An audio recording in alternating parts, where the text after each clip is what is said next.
Greetings, greetings, and welcome to another beautiful day with Malcolm, in the life of Malcolm.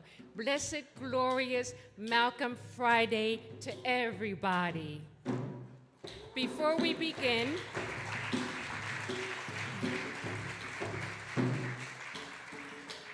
it is customary in the African tradition to ask permission from the elders to proceed. Elders 70 and up, you can just wave your hand or just say yes.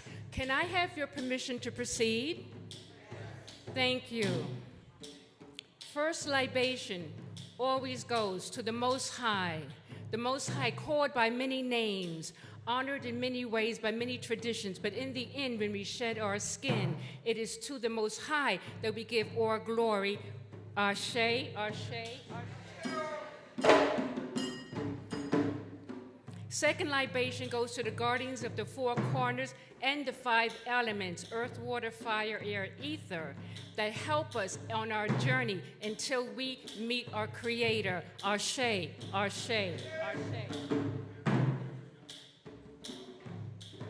Next libation goes to the transatlantic Holocaust, the Middle Passage, the enslavement trade, where 13 million men and women and children were forced from their homes, their families, their culture, and their language. On the ship bare, raped, lynched, shackled, taken advantage. Some were sold and some took their own lives if they weren't sold. So from Africa all the way to the Americas, all the Americas, there is a trail of people we need to honor. Ashe, Ashe. Next libation goes to the enslaved people in the Americas who were forced to do free labor. We remember you. Ashe. Next libation goes to the civil rights activists, martyrs, and prisoners I would just name a few. Harriet Tubman, Frederick Douglass, Sojourner Truth, Ida B. Wells, Queen Nanny of the Maroons, Rosa Parks, Dred Scott, Che Guevara, we remember you. James Meredith, Medgar Evers, Nelson Mandela, Winnie Mandela, Dr. Martin Luther King, Coretta Scott King, Elijah Cummings, John Lewis, we remember you, Ashe.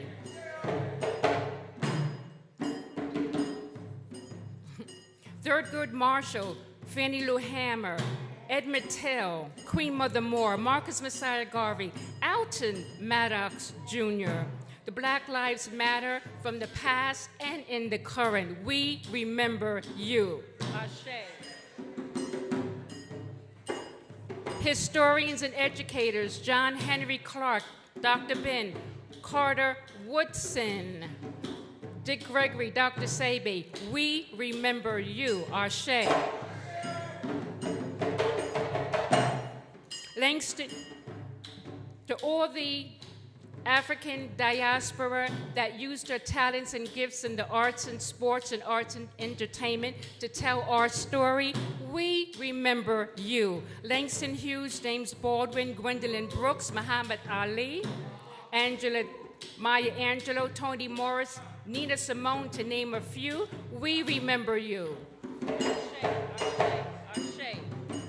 To our African original forefathers, who were inventors, scientists, surgeons, healers, midwives, architects, kings and queens, we remember you, Ashe.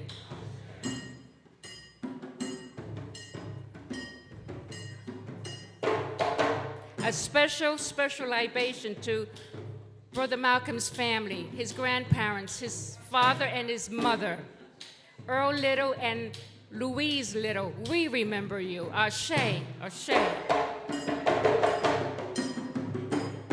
We remember Malcolm Shabazz and Malika Shabazz, Ashe, Ashe. And to our beloved mother, warm libations to the wife of Brother Malcolm, mother of 6 dynamic women, educator, civil rights activist, Dr. Betty Shabazz, we remember you, Ashe. El-Hajj Malik Al-Shabazz, Brother Malcolm, we remember you with big love and gratitude. Your legacy, truth, wisdom goes on and on and on in the hearts of everyone, old and young. It will not be forgotten. It was not in vain. Your sacrifices were not in vain. Thank you for being a shining example of manhood, husband, father, activist, persistent, unyielding. We remember you today. Ashe, Ashe, Ashe.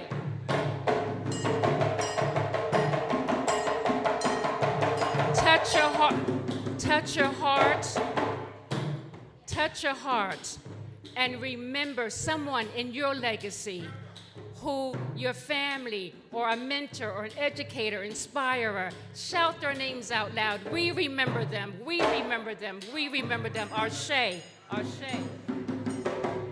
And to the babies born and yet to be born, to carry on our legacy, Ashe.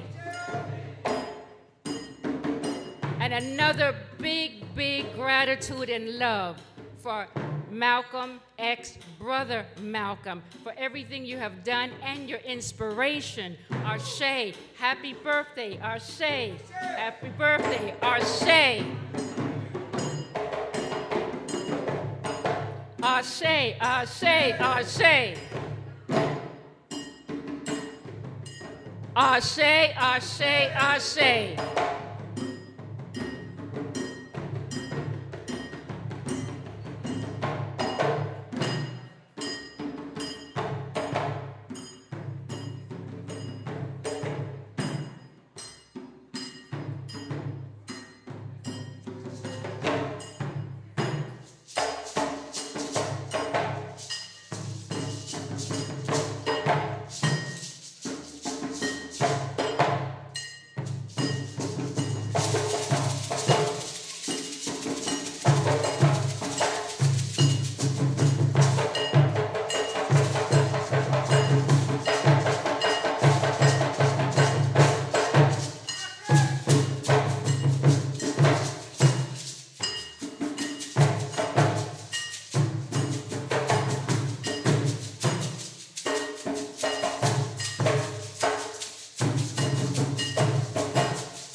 Hello, everyone. Welcome, welcome, welcome.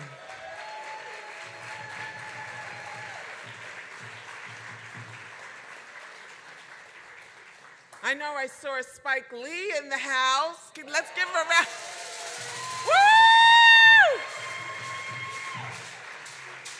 I see a lot of great people in the house. I'm so excited.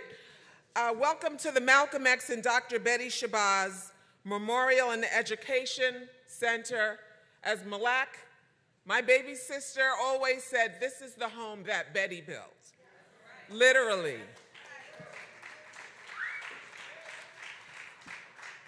Thank you for joining me, the Shabazz family, our board of trustees, and our beautiful community this evening for the 98th annual birthday celebration for El Haj Malik El Shabazz, a tribute to Malcolm in words and music.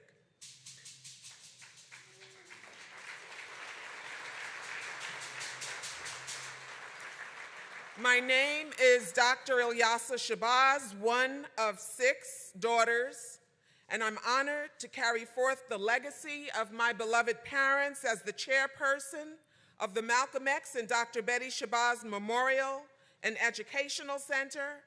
I'd like to first thank the African Healing Circle and Reverend Dr. Mother Hashali for so beautifully invoking the spirit of our ancestors and for setting the tone and intention of this special evening. I'd also like to thank my 5 beautiful sisters, Ambassador Atala, Kabila, Gamila, Malika, and her twin sister who's here right now, the youngest, the baby, Malak.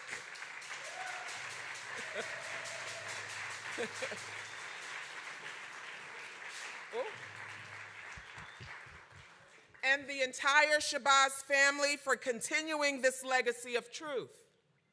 As is our tradition, I'd like to begin by giving praise to the Almighty.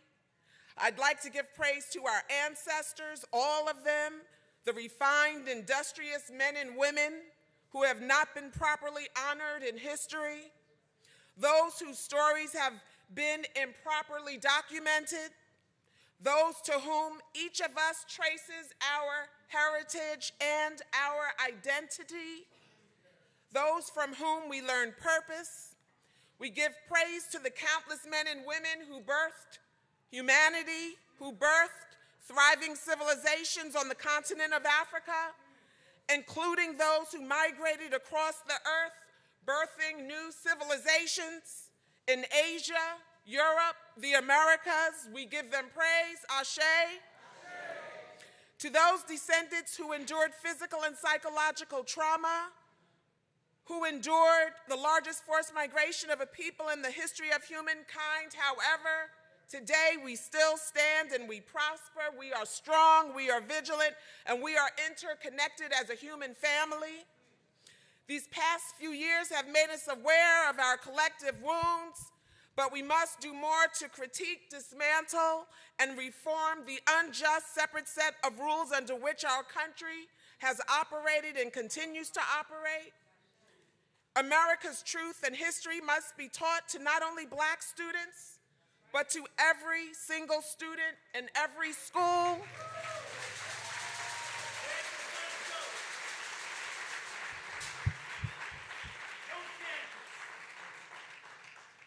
In every state and at every level. It is an opportunity to instill the values of honesty, compassion, and forgiveness. And this is our path forward at the Shabazz Center. My father's lessons about education and activism are more relevant than ever. These are lessons we must teach our daughters and our sons in these challenging, oppressing years. We must pass on the lessons of determination, resilience, and self-love that our ancestors and role models teach us. Embrace our unique strengths and experiences and use them to forge our own path forward. Dr. Betty Shabazz was a profound, we subscribe to the African proverb here that it takes a village to raise our children, and we are asking you to be that village. Dr. Betty Shabazz was a profound and compassionate visionary and educator who wanted this space to be the village, our collective village, and it is why we must celebrate the legacy of Minister Malcom X, because celebrating Malcolm allows us to celebrate the very best in each and every one of us. This space, which was once a site of tragedy, it's where my father was assassinated in 1965, right in this space, marking the historical space, is now a site of action, community building, and celebration for all of us.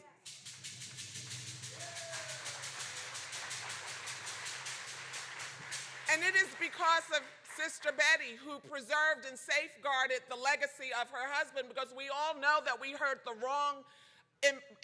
the wrong information about who Malcolm was, right? Malcolm was love, Malcolm was peace, Malcolm was compassion, Malcolm was responsibility, right? Malcolm was a steward.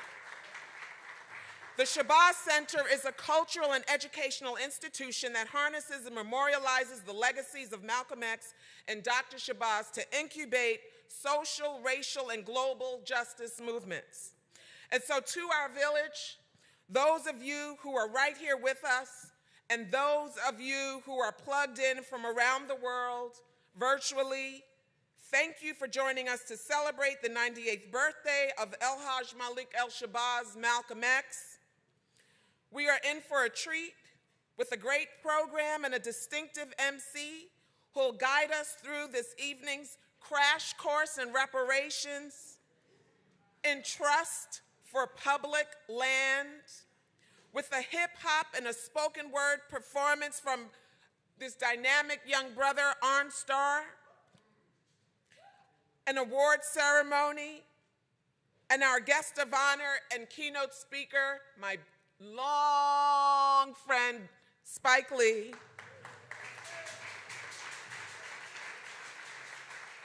And right now, it is my other beautiful brother and friend, Dr. Mark Lamont Hill.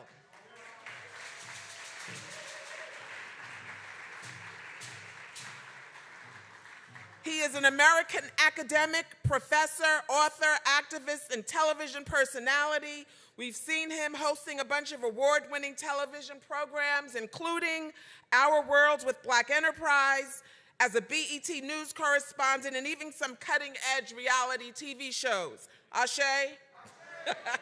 He's a former political commentator for Fox News and CNN, and you can catch him as the host of Upfront on Al Jazeera English and VH1 Live.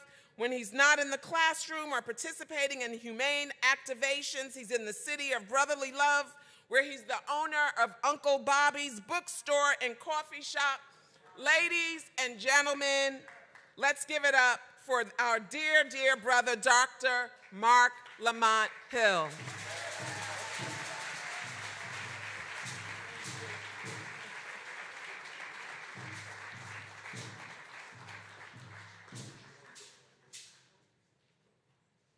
Peace, everybody. It is my great pleasure to be here in this historic place where our dear brother Malcolm breathed his last breath, celebrating what would have been the 98th birthday of El-Hajj Malik El-Shabazz, known to many of us as Malcolm X. And I'm honored to be here as your MC tonight. And I have to say that I can't imagine that any of the work that I've ever done, any of the moves that I've ever made being possible without the life and the legacy of Malcolm X. And I'm not singular in that way. I think for so many of us in this room, we were moved by Malcolm. We were moved by his writing, moved by his passion, moved by his humility, moved by his beauty, moved by his genius.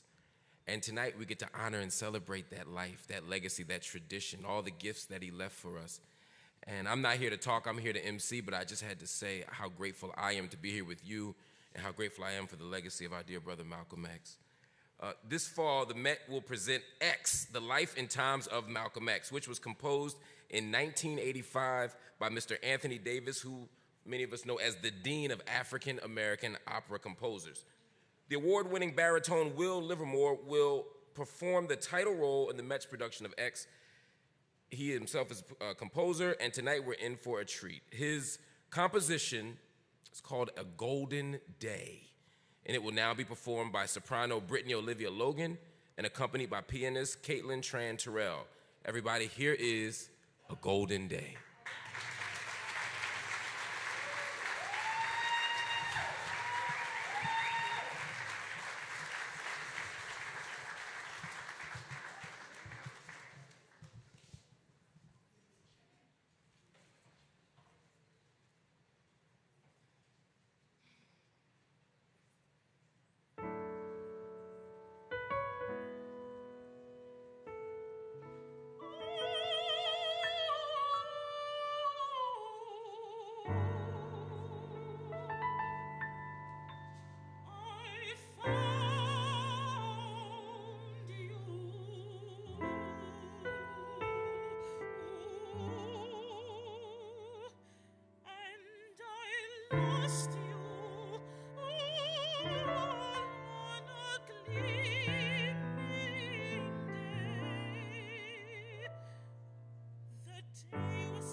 Somebody told us to come up.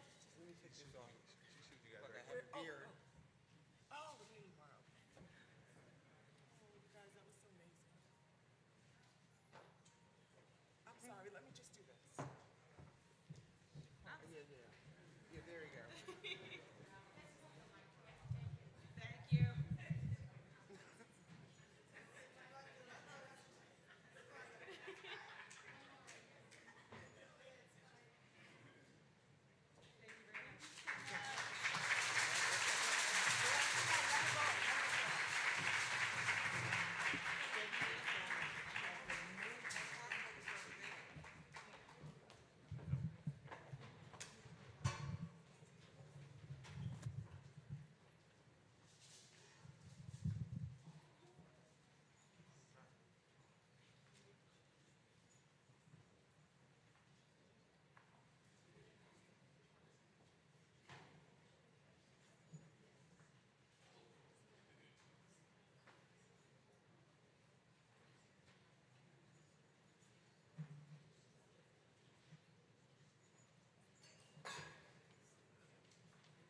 Good evening, everyone. Thank you. That sounds really lovely. Our village in full effect. I'm Dr. Regina Jackson, a member of the Board of Trustees for the Malcom and Dr. Betty Shabazz Memorial and Educational Center. Let's show some more love for the Metropolitan Opera and that wonderful performance.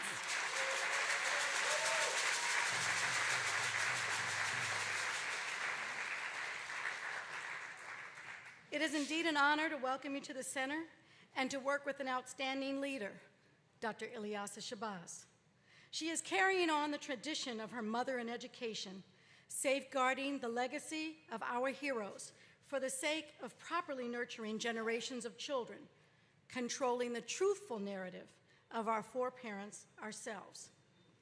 I trail here from Oakland, California, having most recently served as CEO for the East Oakland Youth Development Center, a national model for youth development. Some of our alumni include Gary Payton, NBA champion, Keisha Cole, and Mark Curry. I have served as a community leader for the past 30 years, raising tens of millions of dollars for the most vulnerable communities. I recognize the substantial impact of legacy on our most underserved communities, but legacy alone does not ensure that this much needed work advances. We need dollars. We need partnerships. And like Uncle Sam, we need you. We serve this missive with an outstanding board of directors. Where are you, board members? Can you stand or wave? Yeah, in the back here. Thank you. Clap it up.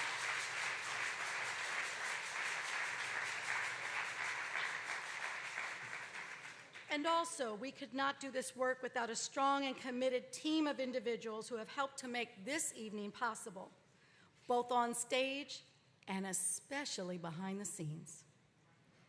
We also have very generous sponsors and organizational partners, like the Grade A Metropolitan Opera, who are integral members of the village that surround this center. Their encouragement and dollars are the wind beneath our wings. And now, you, every one of you, can be a part of this incredible mission. You want to know how? Most of you have your phones out because you've been taking pictures. I've seen you. I've seen you. By simply scanning the QR code displayed on the monitors right now, or visiting our website, www.theshabazzcenter.org, you can help us continue this vital work. It's quick, it's easy, and it's secure. Your donation is tax deductible and will directly support educational programs, community initiatives, hi, sweetheart, and the resources that promote equality, social justice, and human rights. Now we're going to pause for a minute to give you an opportunity to go ahead and drop those dollars. And whether it's $5, $50, $500, or $5,000, makes no never mind. Every little bit helps. Got your smartphone out? You see the QR code? Visit our website. And we have, we can do it like church. We can also make cash donations. Where are those baskets? Where are the baskets at? Somebody bring up some baskets. Finally, there are a lot of additional ways that you can get involved. And again, please visit our website, www.theshabazzcenter.org, to join our mailing list, find out about our wonderful programs, and make a donation to our work there. While you're on the website, check out our merchandise, pick up a Shabazz Senny hoodie. I'd have worn it, but I thought this jacket was kind of cute, so I'll wait. Thank you. Am I cute? Okay. Thanks so much for your support. Again, I want to appreciate the board, and this work does not fund itself. And the number one reason that people give is because they're asked. So we're asking all of you, be a part of this mission. Thank you.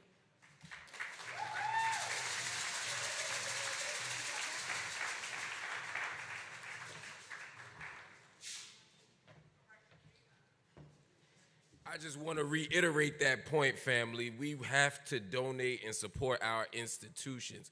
Very often we have an emotional connection, a cultural connection to our institutions, but it's time to also invest financially in those institutions. I see people rep their HBCUs and they ain't donated $1. I see people wearing Greek letter shirts and ain't active. We have organizations that we love and support, but we got to put our money where our mouth is. A lot of institutions get money. They get funding from the government. They get funding from rich philanthropists.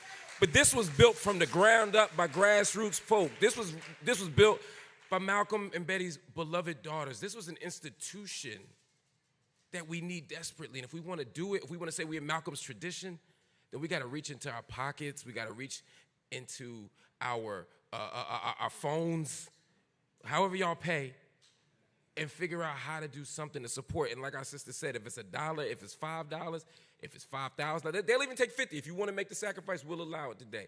Is there any? How much are we raising tonight? 25,000. Let's let all of it. I like that. Let's think. Malak, what you gonna say?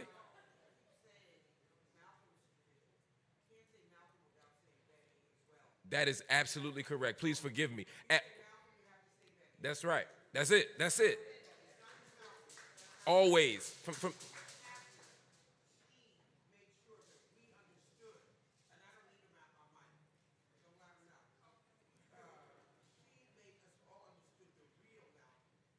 yeah.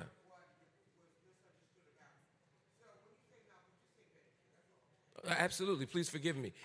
Everybody, as we build on this legacy so we can get more of the real Malcolm, the real Betty, the real truth, we got to invest in ourselves. We got to invest in our community. So please just do that. That's the last thing I'm going to say about it tonight, but I just want to make sure that we have that on our minds. I want to talk about our next person. It was after the death of her son, Eric Garner, in 2014, at the hands of New York PD officers, that launched Gwen Carr into action. His final words, "I can't breathe," became a rallying cry for the Black Lives Matter movement and for police reform around the country. After retiring from a career with the MTA in 2015, Ms. Carr has devoted her life to social justice work. She is a member of the Mothers of the Movement. She has testified before the House Judiciary Committee of the U.S. Congress, and she's done so much more. She was one of those important, consoling voices to the family of George Floyd, whose last words, tragically, were also, "I can't breathe." She's the past recipient of the Malcom X and Shabazz Vanguard Award, and she joins us tonight with words of inspiration born from deep and dedicated experience. Please, family, let's show some love to Ms. Gwen Carr.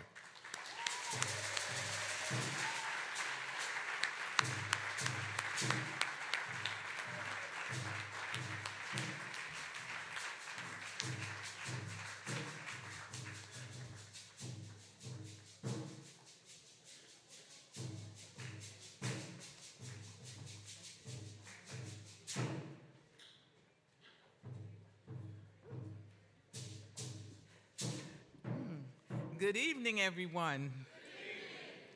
Wow, this is an honor to be here, to honor Malcolm X on his 98th birthday celebration.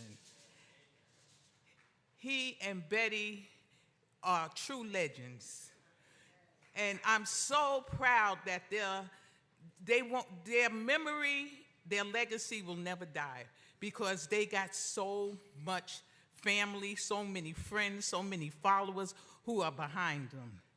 And that's what family should do. And family is not only blood. We have friends and relatives that are not our blood, but they are close. They help us to get to where we are. And I just want to think it not robbery to come here and speak tonight in the honor of the Shabazzes, all of them. And as you all know, back in 2014, my son was murdered. He said, "I can't breathe," 11 times. 11 times he said, "I can't breathe." But the disconcerted police officers, they decided to take his life anyway. And of course, that put me in a very dark place, as I know this family was when their father was taken, when their husband was taken, when their brother was taken. But you know what? After I finished crying, after I talked to the Most Highest, and I said, you know what? I'm going to get up out of this bed, and I'm going to turn my mourning into a movement, you know. So that's why now I travel the country, I go wherever needed, I try to talk to the young people, because even though my son is gone, we still have lives to save. We have our brothers, our children, the unborn. We have to save our children. And this is what I do. So I just tell everyone, whatever you do, be a part of the movement. Everybody doesn't do the same thing.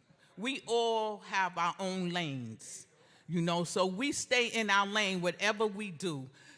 Some of us protest, some of us write letters, some of us commune, some of us organize in the communities, and all of us should vote.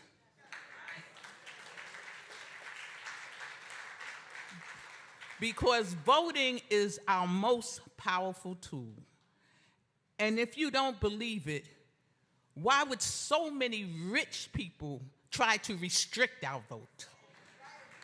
If something is not important, they don't care. But they do everything. They move our voting places. They change our everything. They just try to distract us. It's all a distraction to say, well, I'm just not going to get out of bed and vote. But if our people died and suffered and was beaten to get us the right to vote, and all we have to do is get up out of bed, are we going to disgrace their memory? Are we going to disgrace what they did for us? No, we're not going to do that. We're going to do our due diligence, you know, and that's why it says not only vote, but know who you are voting for. Do your homework. See what their track record is. See what they bring to the table for you. And then be at the table. Because if you're not at the table, you're on the menu. All right?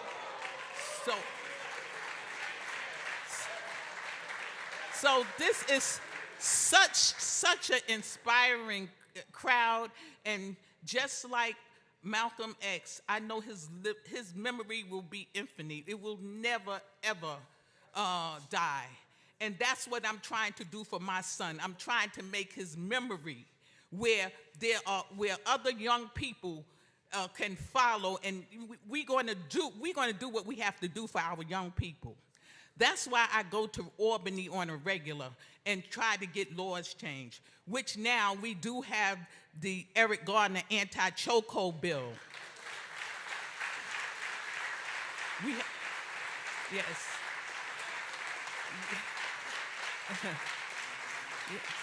Thank you. And several,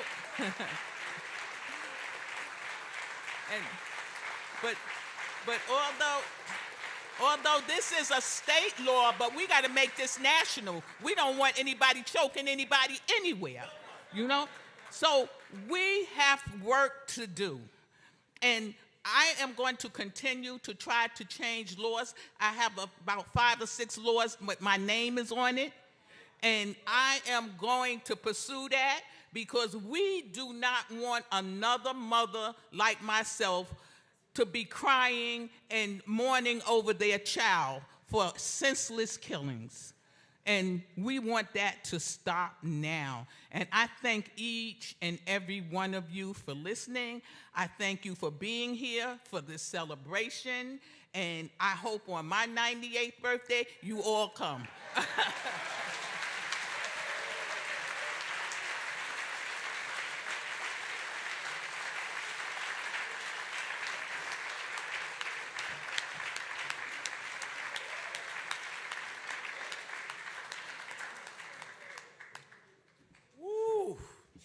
That is the beauty and the power of black women right there, y'all. They have always transformed pain into power. Woo. All right, family, there are more than 2,700 national historic landmarks in the United States, and they come in many forms: buildings, structures, objects, art, and districts. But only 3% of those landmarks tell the story of African Americans. Many of those sites that do tell our story present a narrative that is not from our perspective, and it negates the authentic experience that we've all had. The Trust for Public Land knows that more is needed than just granting access. TPL and other champions of equity and environmental justice understand that including communities must be the modality of our nation's preservation work. I'm gonna say that again. Including our communities is key to making this thing work. It's critical to amplify, support, and institutionalize the integral work of all community partners. Here to tell us more about the work of the TPL and is its National Black History and Cultural Director, Dr. Jocelyn Amani.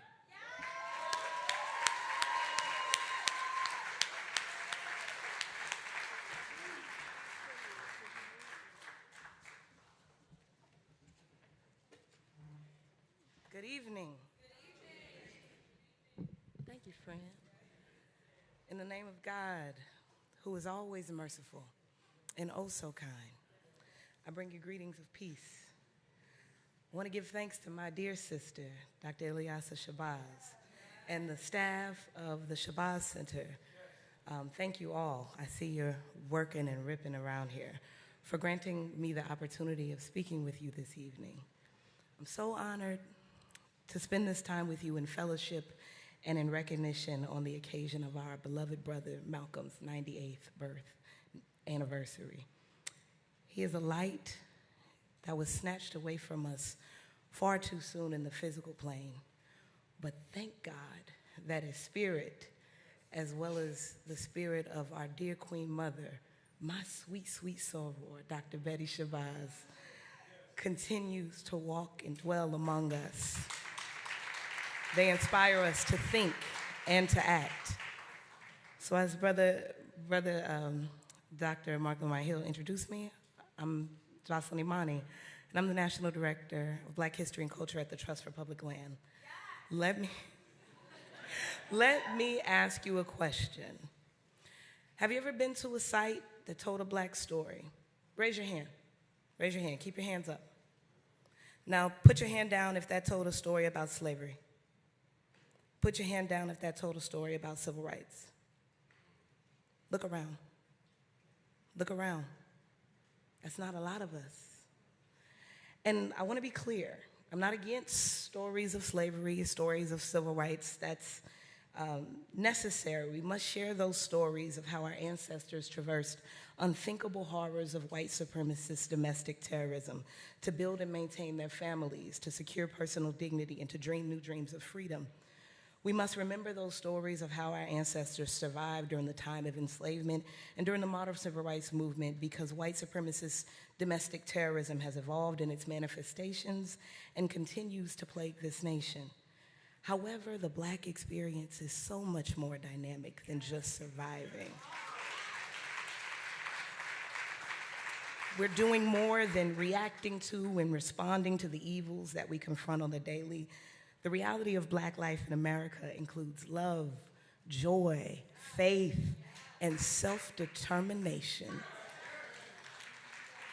And I want to update that figure. There's actually 100,000 sites on the National Register of Historic Places, but only 3% of them tell a Black story.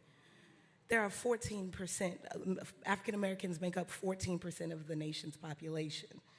So at the Trust for Public Land, we are part of a growing movement of folks that are changing that. We are preserving and protecting lands that tell our stories.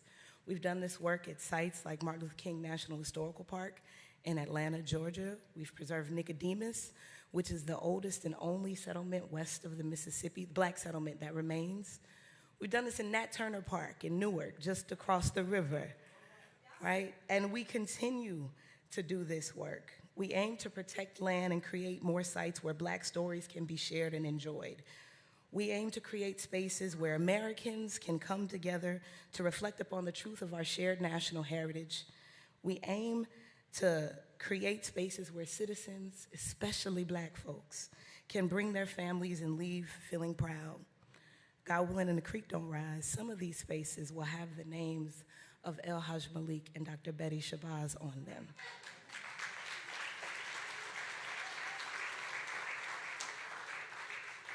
And as I prepare to leave you, I just want to bring our brother's words to your remembrance. Nearly 59 years ago next month, on June 28th, 1964, Brother Malcolm launched the Organization of African American Unity right here in this room. In that speech, he said, "Education is an important element in our struggle for human rights. It means to help our children and our people rediscover their identity and thereby increase self-respect. Education is our passport to the future, for tomorrow belongs only to the people who prepare for it today." Then later he said, "The textbooks tell our children nothing about the great contributions of Afro-Americans to the growth and development of this country," and they don't. When we send our children to school in this country, they learn nothing about us other than we used to be cotton pickers. Every little child going to school thinks his grandfather was a cotton picker. Why, your grandfather was Nat Turner. Your grandfather was Toussaint Louverture. Your grandfather was Hannibal. Your grandfather was some of the greatest Black people who walked on this earth. It was your grandfather, and I'm going to add your grandmother's too, hands who forged civilization. It was your grandmother's hands who rocked the cradle of civilization. But the textbook tell our children nothing about the great contributions of Afro-Americans to the growth and development of this country. We know the textbooks aren't going to tell it. The schools aren't going to tell them. Unfortunately, in states like Florida and my dear home state, Tennessee, there are efforts to erase these history.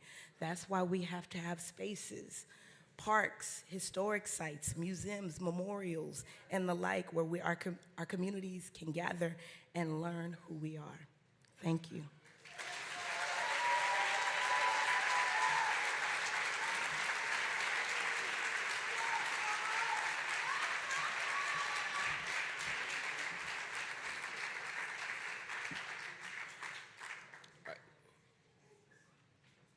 It is now time for the Malcom X and Betty Shabazz Vanguard Awards.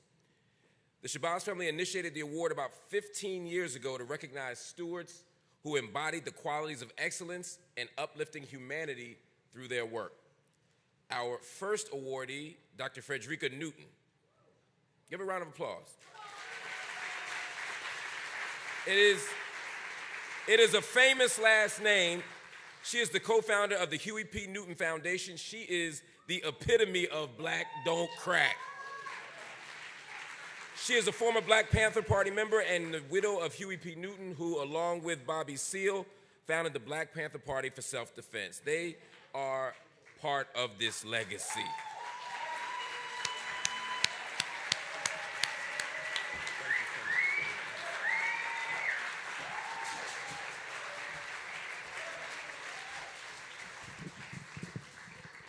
Thank you so much. Thank you so much. Ilyasa, my friend, where are you?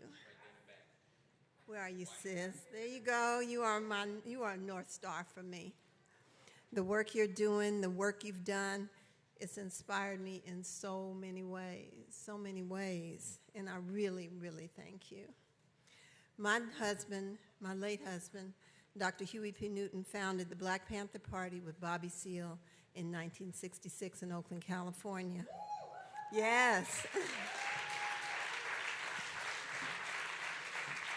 But prior to doing so, they saw Malcom X speak at UC Berkeley in 1963. Malcolm was undoubtedly one of their greatest influences, and many people have seen the Black Panther Party as a personification of Malcolm's words. I want to read you a quote by Huey. Malcolm X was the first political person in this country that I really, truly identified with.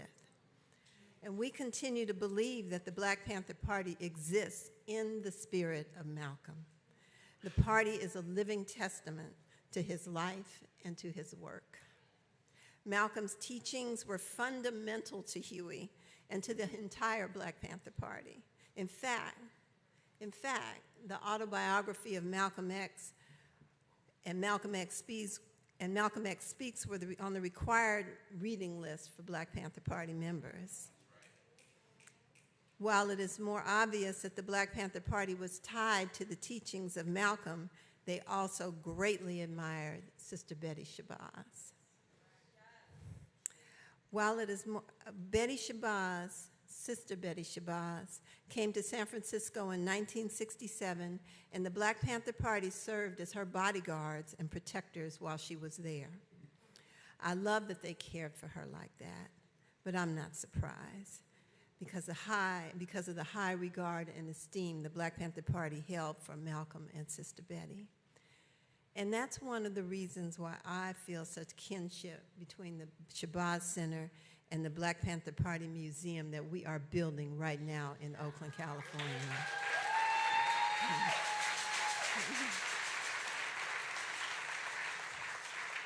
One of the reasons I love this space we're in is because of Malcolm X and Sister Betty and Ilyasa.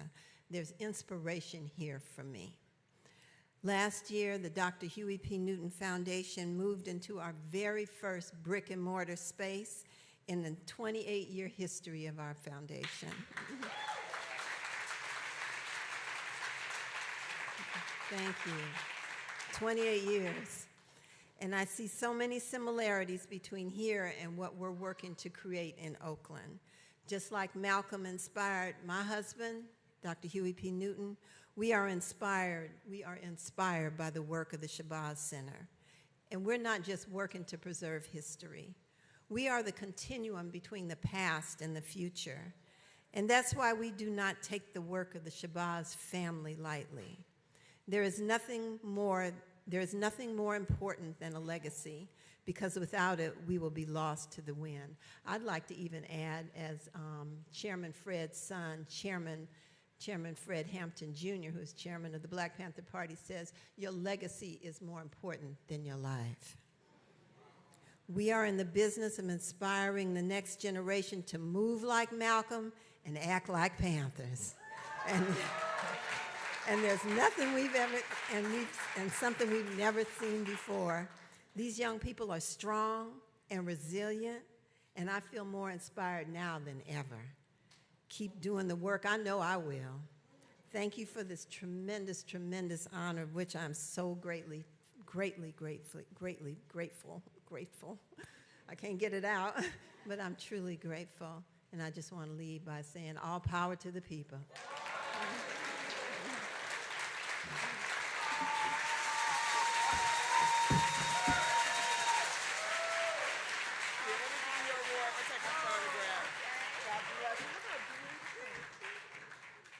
Is she beautiful or what? Right, it's beauty, brains, commitment, all good things. God bless you.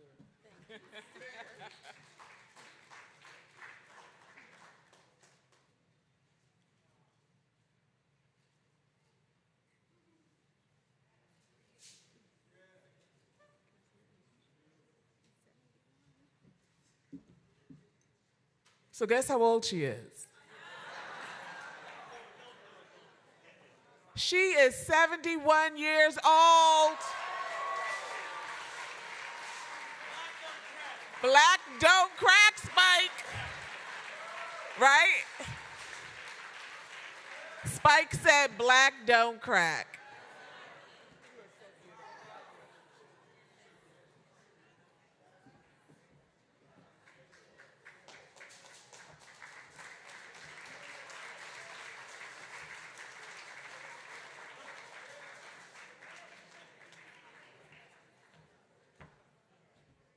Damn. Right.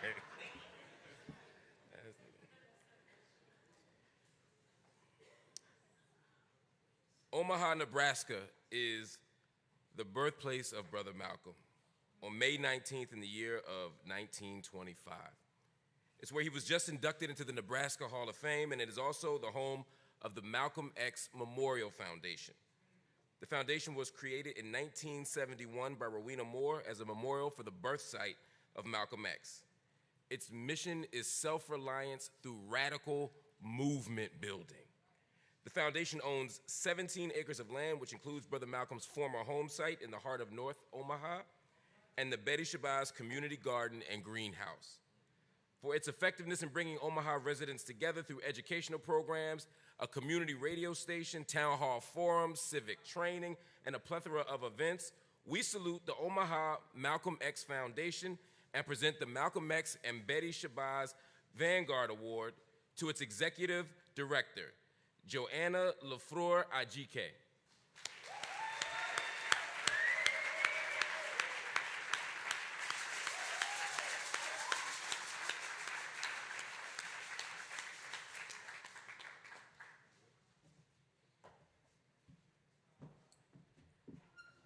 Greetings from Omaha, Nebraska. Hello, everyone. Hello. That's right. I heard you've been there before, Mr. Lee. I first of all want to say thank you to Dr. Ilyasah for inviting me and keeping me in her warm embrace. I reached out to her immediately when we made sure that Malcolm X got inducted into the Nebraska Hall of Fame. And it's long overdue, if you ask me. But as mentioned, my name is Joanna Lafleur Ajike, and I am the first and current executive director at the Malcolm X Foundation in Omaha, Nebraska. So everywhere I go, when people say, oh, there are black people in Omaha, I say yes, and Malcolm X was born there. But I do have some notes here I want to share. In general, I'm overwhelmed with this recognition. Thank you again. However, I am representing a strong city of foot soldiers. So this award is not just for me, it's for the people that are doing important work back at the birth site in Omaha, Nebraska.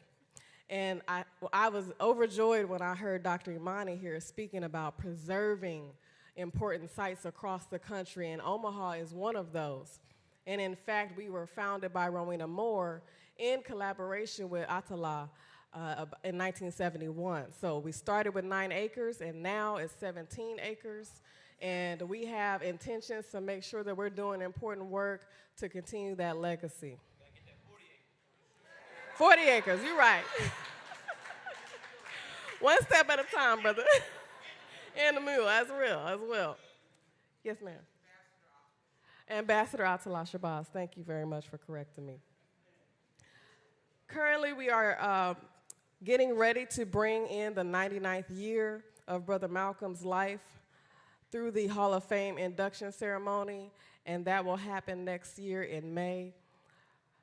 Also, we have chosen 3 artists to design the bus, so that I'm in the process of selecting that person with Dr. Shabazz and the Nebraska Arts Council.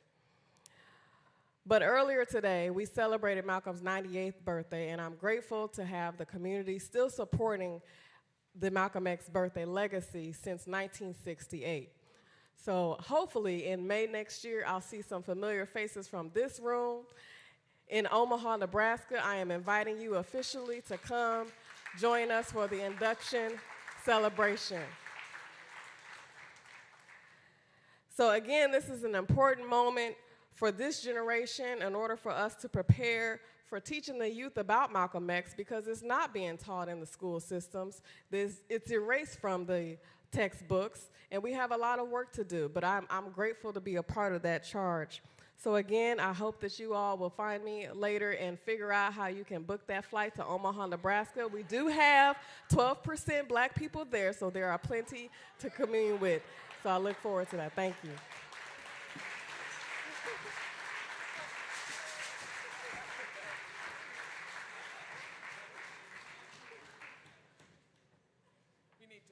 Up here too. I'm not going to tell you how old this beautiful sister is because I know, Spike, you won't come on stage if I do.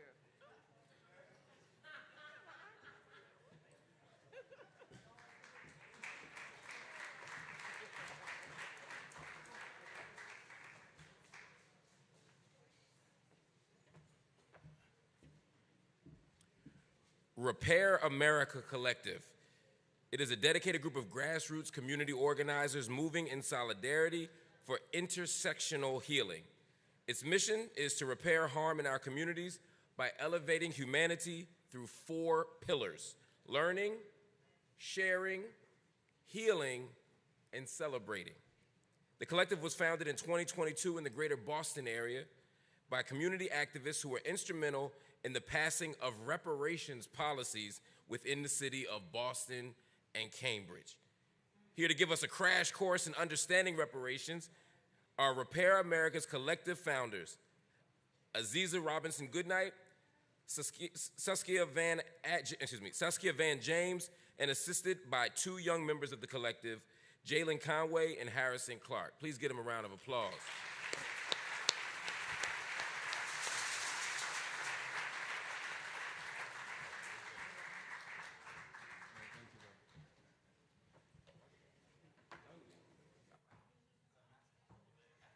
Thank you, everybody, for joining us here tonight.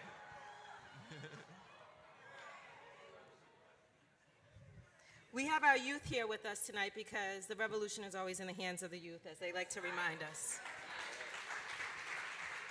So my name is Saskia, and I'm honored to be celebrating Malcolm X's 98th birthday here with you this evening. And we want to share with you a quote that really inspires us at Repair America Collective by Malcolm X. And this quote reads, "There can be no black-white unity until first there's some black unity. We cannot think of uniting with others until after we have first united amongst ourselves. We cannot think of being acceptable to others until we have first proven acceptable to ourselves." At Repair America Collective, we recognize all black Americans that are descendants of chattel slavery within the U.S. as American freedmen. This is a name that our ancestors have brought forth to us through they fought courageously for the Freedmen's Act of 1865. We had the Freedmen's Bureau on a federal level. We also had the Freedmen's Savings Bank. So we honor our ancestors, and we trust that they placed this seed before us to carry forth before today. We're going to go and present to you guys, I'm going to have our revolutionaries discuss with you guys on reparations, but before we do that, I'm going to introduce Calvin here, and he's going to share with you our partners at Repair America Collective as grassroots organizers. Hi, y'all. Thank you for having us here. Thank you, Saskia, for the warm introduction. Today I will introduce key sponsors that have exponentially supported us in our endeavors and make the work that we do more effective in terms of just us being grassroots, just resource allocation and things like that. So Liberation Ventures, Accomplice, Radical Black Girl, shout out to MIT Collab, Good Night Initiative, Massachusetts Recreational Consumer Council, BU Anti-Racist Advocacy Center, Get Busy Youth United, and please become a partner today. Please embark on a collaborative effort on reparations for American freedmen. You can contact us at repairamericacollective@gmail.com. Next slide, we will go on, and I will introduce my brother Harrison. Hello, everybody. Good evening. So good to be here. So I will take us through the 5 processes in which reparations has been detailed by the United Nations under international law. It's a little bit jam-packed, so I'm going to step to the side. You guys are going to be able to read some of the more nitty-gritty stuff as I just go through and give some examples, all right? Next slide. Oh, this slide? Perfect. So first, what we have is cessation and, oh, sorry, could you go back to the slide? Perfect. We have cessation, assurances, and guarantees of non-repetition. And a historical example of that would be the Families United Native Americans have sovereignty to govern themselves as tribes, and we as American freedmen need the same sovereignty to govern ourselves as a collective. That's right. Thank you. And then next we have restitution and repatriation. And so a historical example of that would be the Mashpee Wampanoag tribe receives over 300 acres in land trust by President Obama. Us as American freedmen, descendants of chattel slavery, were promised 40 acres and a mule. We all need to be looking around where our 40 acres and a mule are. Thank you. And so the next part would be compensation. Example of this would be the California's Task Force for Reparations has declared that cash payments for descendants of American chattel slavery is what's needed. We all should be looking around for our checks. We need to say, where are our checks? Exactly. Where is the compensation? We need economic relief. And then we also have rehabilitation. An example of that would be we have the Jewish Memorial Hospital and Rehabilitation Center in Roxbury, Massachusetts. We as American freedmen need rehabilitation centers to deal with our intergenerational genetic trauma inflicted on us by the government.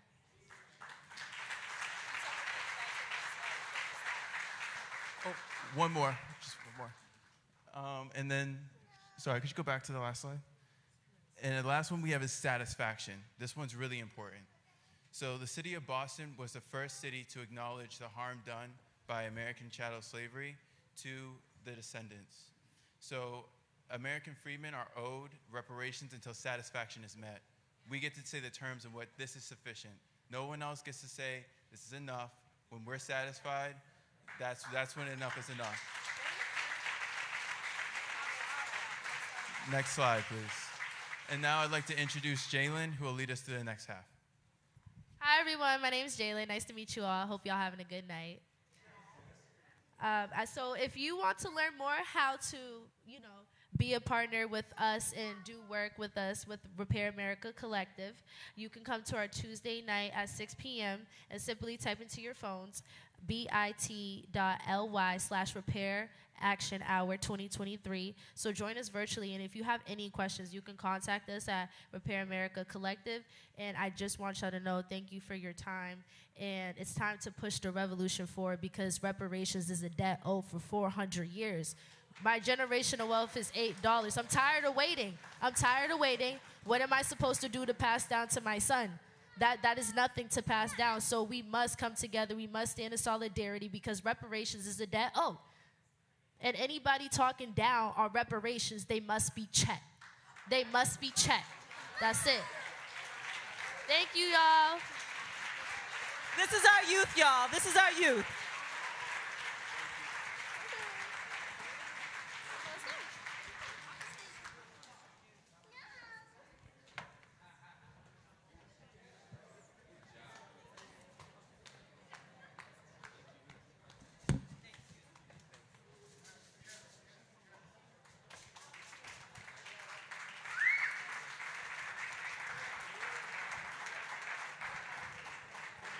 I was so focused on, on that beautiful child, I didn't even hear half of what they said.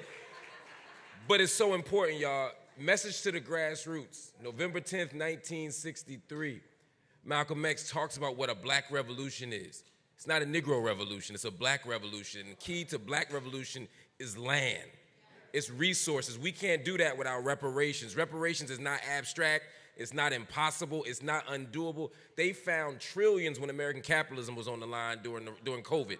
They found ways to get money, addresses, names, people, to give checks to everybody. They can do that for black folk, but we gotta organize and we gotta fight for it. Shout out to those young people for making that happen.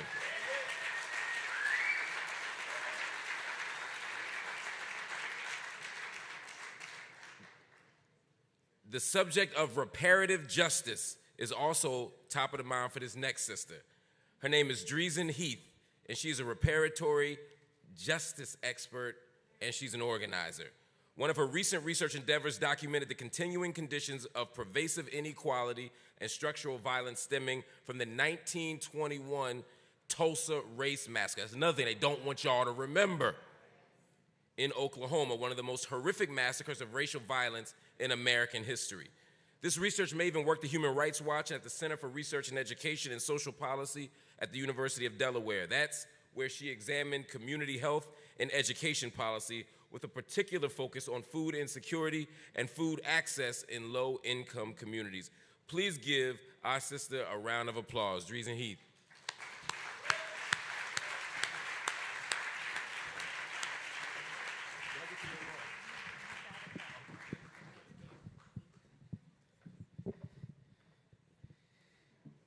Thank you so much. I want to extend my deepest thanks to Dr. Ilyasah Shabazz, the Shabazz family, the Shabazz Center, and all of you for allowing me to join into this celebration of our incredible human rights defender, Malcolm X. I was born in Tulsa, Oklahoma, where some would say is ground zero for anti-Black racial violence and inequality in the United States. What ultimately brought me back to my birthplace was investigating the economic and social conditions that allowed the heinous and senseless killing of Terrence Crutcher in 2016 by Tulsa police. Terrence and his family members are descendants of the Tulsa Race Massacre. They're descendants of Rebecca Brown Crutcher, who survived the massacre, or state-sanctioned domestic terrorism targeting the Greenwood community. The consistent political strategy in Tulsa has been delay and deny until death. In the early 2000s, over 110 survivors were still alive. Now there are just 3 known living survivors. As we speak, those last 3 known living survivors, Mother Leslie Benningfield Randall, 108, Mother Viola Fletcher, 109, who just celebrated her birthday on May 10th, Mr. Hughes Van Ellis, 102 years old, awaited judgment from the Tulsa District County Court Judge, Caroline Wall, to decide whether their case moves forwards on its merits for discovery.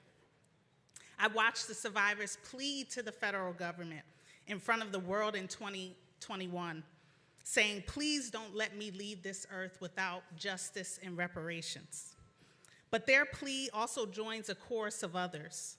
Their plea joins the pleas of over 40 million descendants of enslaved Africans across the U.S.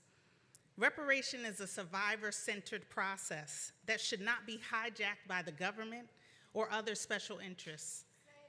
As reparations measures advance across the country, not all are made alike, and not all are true measures of reparations. The right to reparation proclaims the process of reparations must be administered, not just for chattel slavery, but also post-emancipation harms and the continued racial degradation of our community today. International law, which applies to us here in the U.S., gives us a recipe for repair, which we heard just now, for the harms we've collectively endured, from family separation to genocidal acts to wipe us out, to environmental racism and ongoing racial discrimination. These same international legal standards also require all identifiable parties that have been harmed to receive adequate repair. therefore not to be excluded. But by some people's definition of who should be recipients of reparations, Malcolm X and his heirs, his descendants, for instance, would not qualify for reparations in the US simply because of his Grenadian lineage. Yet he endured the traumas of the legacy of slavery and was a victim of state-sanctioned violence. The same type of state-sanctioned violence that orchestrated the Tulsa Race Massacre, the same type that forced sterilization on thousands of Black bodies, that fueled the eugenics movement, and the same type that murdered Breonna Taylor. We have an opportunity right here and right now to embrace the truth, the whole truth, and nothing but the truth. We cannot allow our internalized traumas to undo us in the same ways white supremacy seeks to destroy us.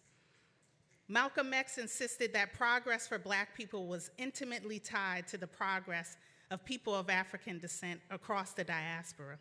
He outlined a platform on 5 fronts for his progress called the Basic Unity Program: restoration, reorientation, education, economic security, and self-defense.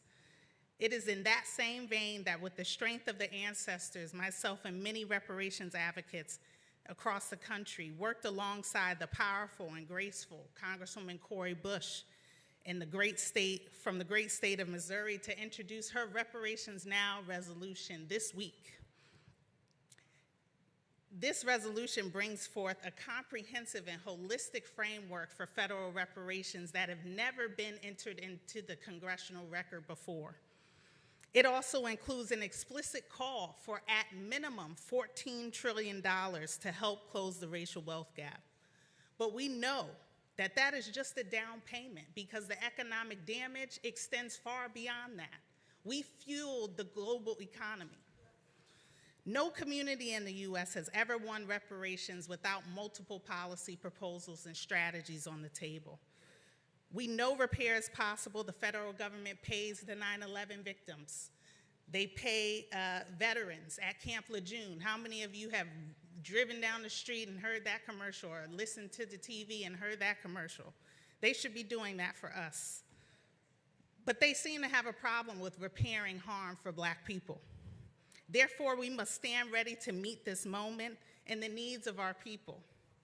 But we must not be just ready to ask our perpetrators who are still committing the crimes against us for what we need. We must demand it, create it, and ultimately take it by any means necessary.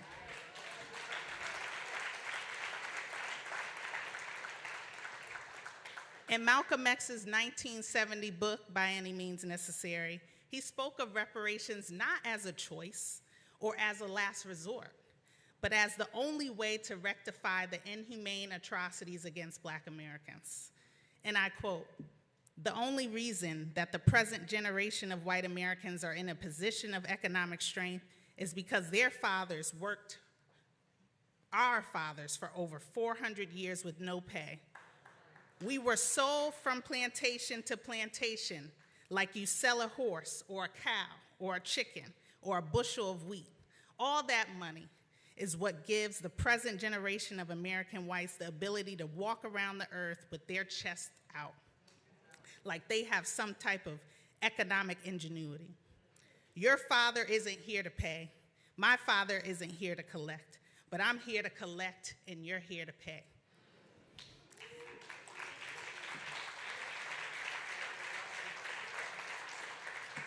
So this is a call to action.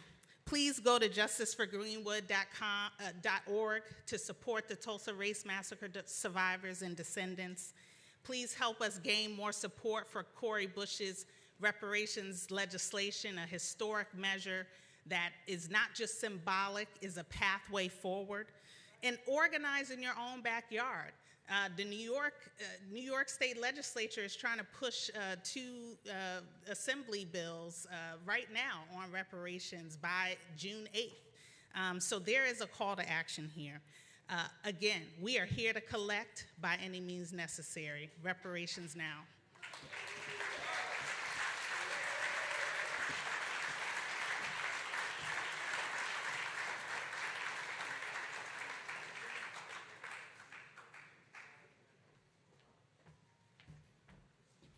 family, moving. We're going to move on to the next thing. But before I do, again, I want to remind you of the importance, remind everybody of the importance of making a donation tonight if you can. We're fundraising as well as celebrating.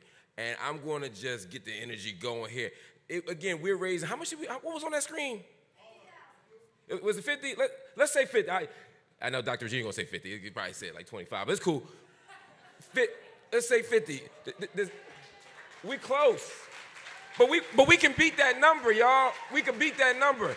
First of all, does anybody want to donate another $25,000? Can I get one hand in here for $25,000?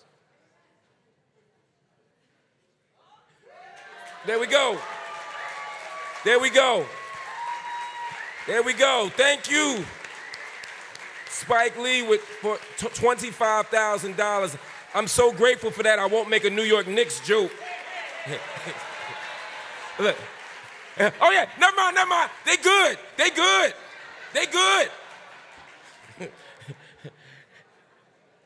Does anyone else want to make a donation? How about $10,000? Can we get a $10,000 donation from somebody? Can somebody here? They thought you was donating. You better sit. Please, you confusing folk. Can I get one person to donate $10,000? Can I get one person here to donate $10,000? All right, I'll donate 10. I'll do 10. All right. I'll do 10. Can we get somebody here to donate $5,000? I know we got a couple $5,000 in the room.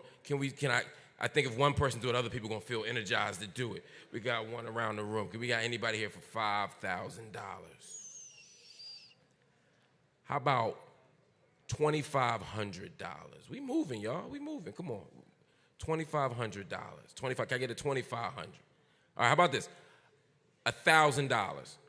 Okay, we got one there. We got one there. We got one there. We got one there. We got one there. Look at that. We got one there. This is amazing.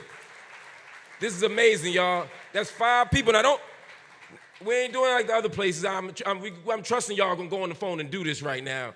Don't be getting the praise and the props and then go home and, you know what I'm saying? Who here can do $500? Who here can do $500?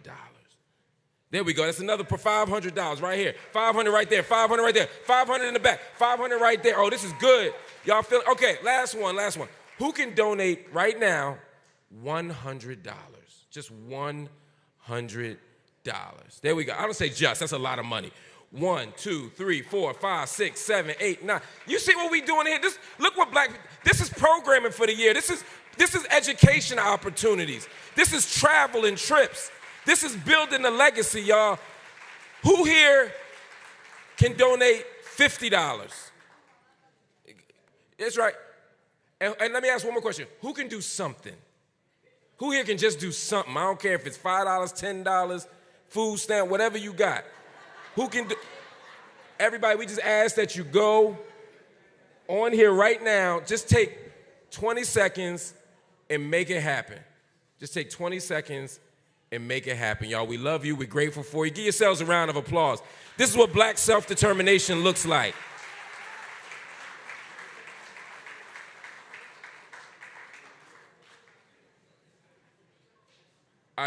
Our next performer takes the power of words and music to teach, inspire, and motivate us into action. As a writer, dancer, and recording artist, Orange Star appeared as a cast member in season 11 of Nick Cannon's Wildin' Out. He has worked with Swizz Beatz, Chris Brown, and his sister, Lil Mama. On screen, you may have seen him in the role of MC Sean on the Netflix original film Roxanne, Roxanne, produced by Forrest Whitaker and Pharrell Williams. His catchy rhymes have also captivated the world's leading education platform, Go Noodle, which reaches over 14 million children worldwide with its channel Blazer Fresh, using music and rap to educate students on school subjects. Please give our brother a round of applause, please.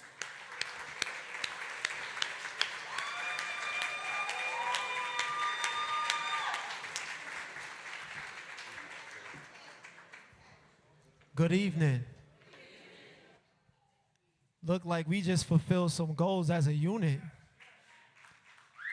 I think that's something that God did.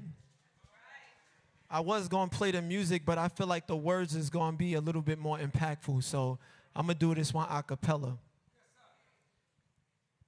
First and foremost, thank you to Sister Ilyasa and the Shabazz family for inviting me and creating this space. I truly appreciate you. I screamed, God did. They said I couldn't make it. Khaled screamed, God did, and everybody take it. You get hurt, that's a first aid kit.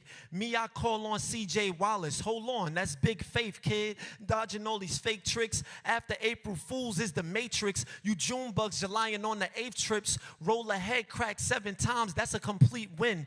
We hardly gamble on this side, that's a unique sin. Forgiven, you find your mission when you find what's missing. Protect the youth at all costs, we did it for the children. Steady building while the naysayers was found hating. The Spirit constructed new sites at our foundation. Once our feet hit the floor, ground shaking. Light feet to the world is ours for the taking. Make a sound now and mix it with the information. Incubating new programs, new implementation. It's fear not 365. And man without God is just 3-6 mob. My crew family for life, dog. We just wise. Our price is now double from what we just cost, Lord. I'm trying to tell you, it's different over here. It's nothing I couldn't sell you. It ain't about the cash. We still collect for the transaction. I could tell who's who by how your man's acting. Study the words, it's all parables. It's magical how the flow adds up. It's mathematical. They only mad at you because you got what they didn't. They never threw a life vest and wondered how he started swimming. I'm never tripping. Same people that you taught the fishing bought a plate at the table, but they never did the dishes. It's straight and narrow for the man that plans to continue winning. Dreams and goals can only be achieved when you reach to attempt it. I love Hove more for what he became. Just think about what we would be if he would have remained the same. Same thing with Ye. Men behind the curtain want to play. It's time to find out where they live. They already know where we stay.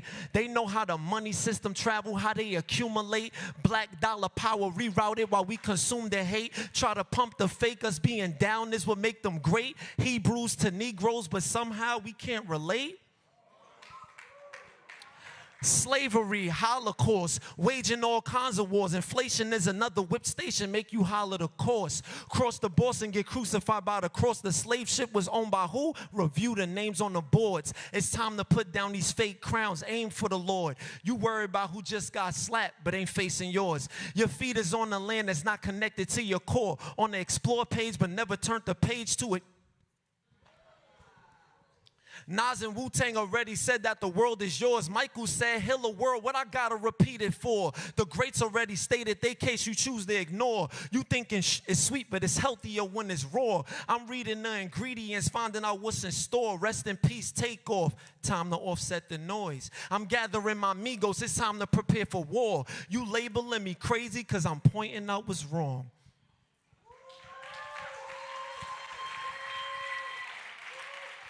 I'm just trying to help the blind see. God did. I'm just trying to get these mouths to feed. God did. I love the things that I'm so amazed at I'm so astonished at the things that God did.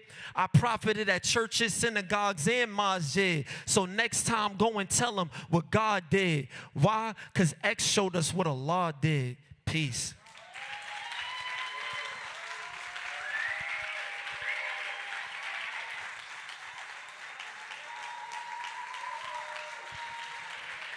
Thank y'all so much.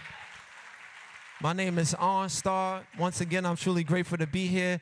98th cycle around for Malcom X. One of the things that really impacted me as a young man was being lost and then being found with a sound frequency that was already existing before I was born. So to go on YouTube and to see a man in his age, young at the time, speaking on things that are super relevant to right now, made me realize the power of hip-hop, the power of the voice, the power of the light, and really the structure and how you put all these things together. And so I vow to never say anything out of my mouth I can't stand on in the spirit and the nature of hip-hop, which is peace, love, unity, and safely having fun. The son of Kippy D of the legendary Rocksteady crew, and that is my oath. So I just thank X for marking the spot before I got here.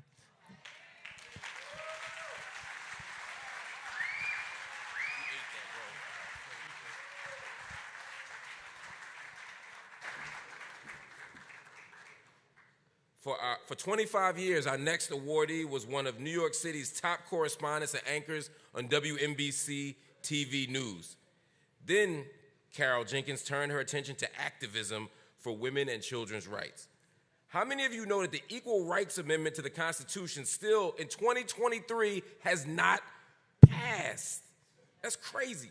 Carol Jenkins has been at it for a decade as head of the ERA Coalition, the Fund for Women's Equality, to ensure equal protection for all. She does so much. She's a treasure to our community, to this legacy, and we just want to give her a round of applause. She comes up to accept this well-deserved award.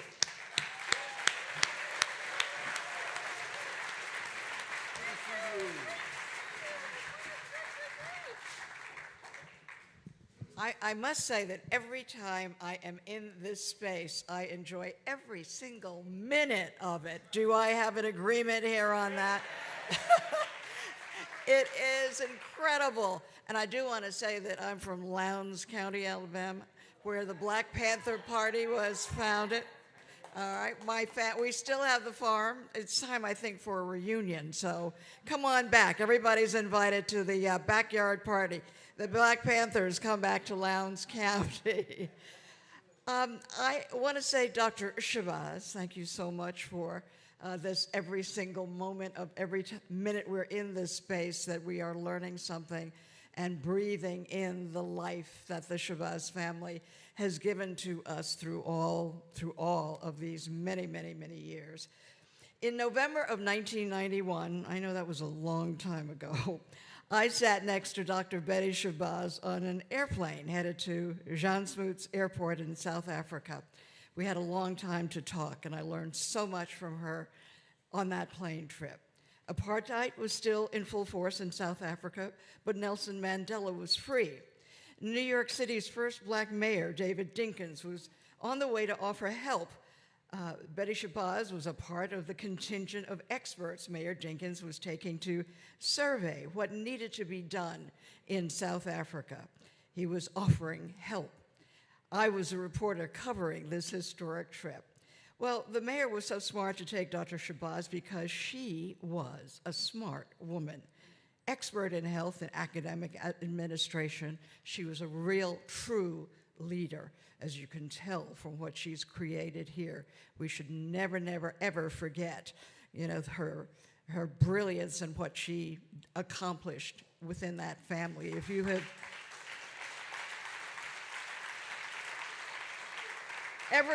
every time I see that picture of the young babies that she was left to raise on her own, I marvel at what she accomplished.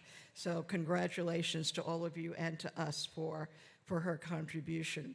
As you look around here at the Shabazz Center, you will find further evidence of her and understanding of her husband's legacy, that there must be a place to gather to honor and gather strength from his brilliant take on America of the 1960s and what needed to be done then, and that he gave up his life right here trying to get it done.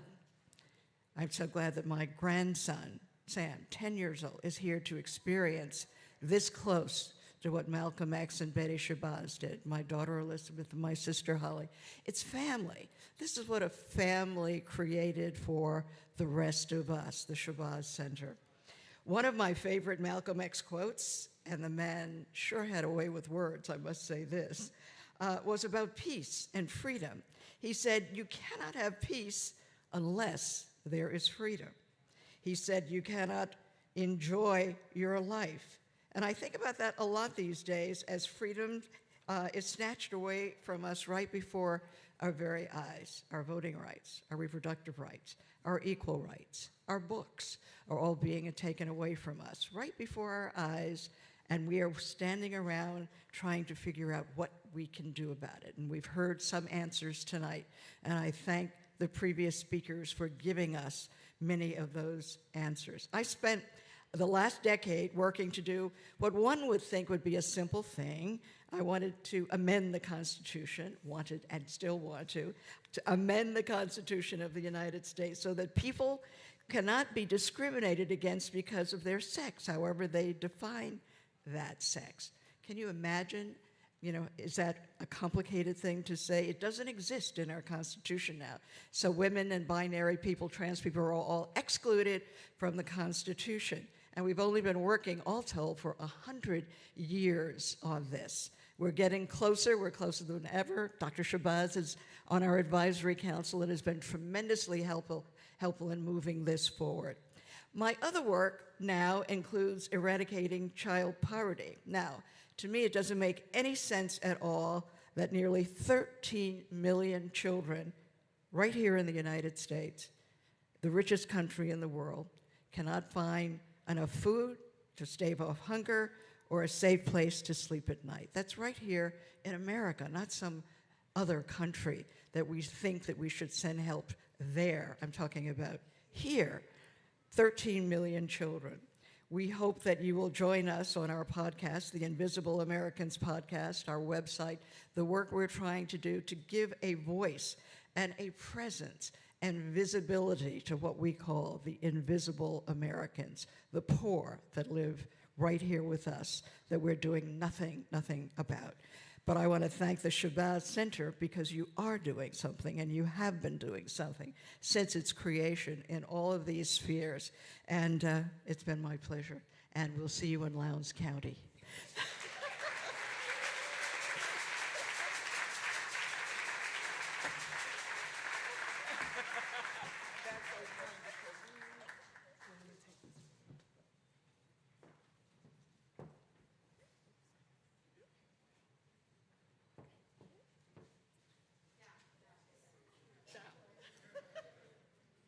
I'm still trying to read it.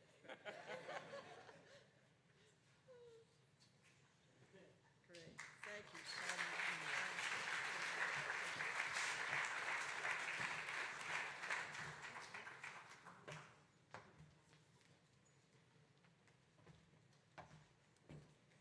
While we're here, it's important also, I think, that we acknowledge that today would be the 102nd birthday of the great Yuri Kochiyama. Activist, freedom fighter, who was right here in the Audubon Ballroom when Malcolm was assassinated. So we want to, as we say our ashes and we think, we just want to make sure we honor that legacy as well.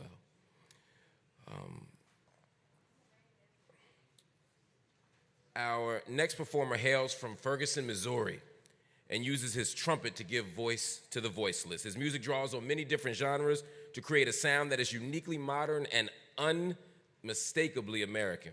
He's played with Common, Maxwell, Snoop, Rihanna, Beyonce, and he was the trumpet player for Don Cheadle when he portrayed Miles Davis in the film Miles Ahead. Here is master musician Keon Harold.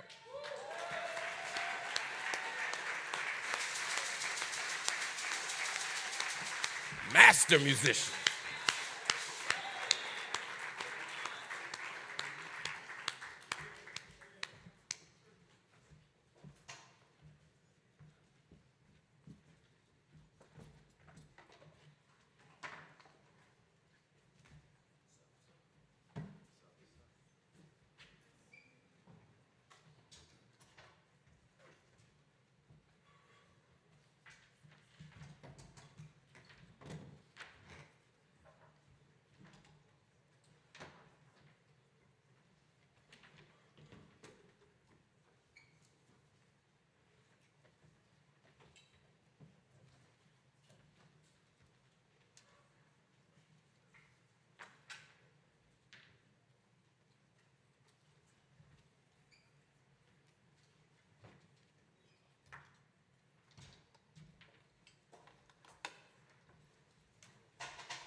1, 2. Can y'all hear me? 1, 2.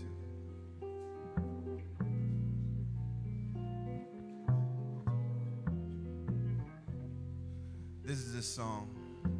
It's a new song. It's about finding your peace. I think Malcolm said something like, you can never truly have peace until you can be free. So we're gonna have to put all those things together so we as humans could experience the love and everything else that we need. So this song is called Find Your Peace.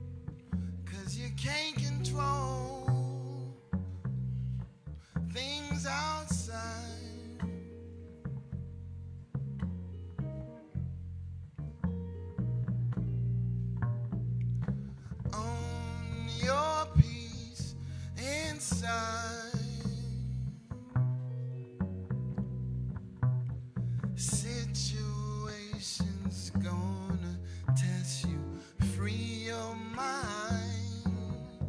You can leave all that stuff behind. What you can't control, can't give your time. Things will work out fine. Find your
Find your peace inside.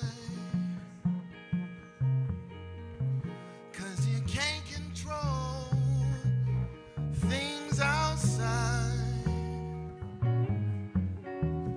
Find your peace inside. Situations gonna test you. Free your mind.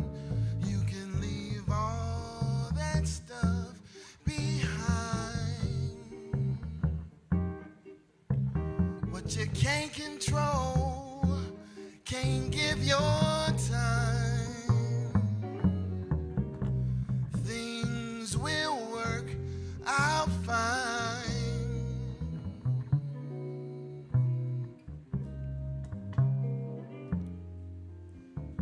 Find your peace.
Thank you so much.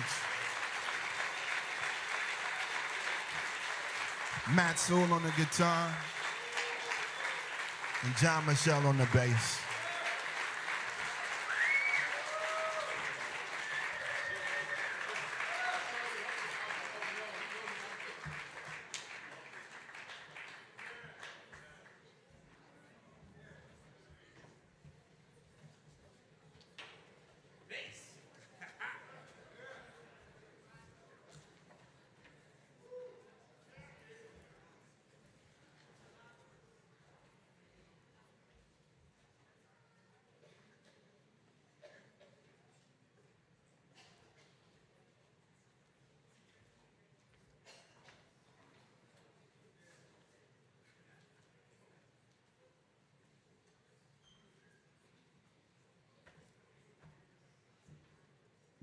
Please give that brother another round of applause.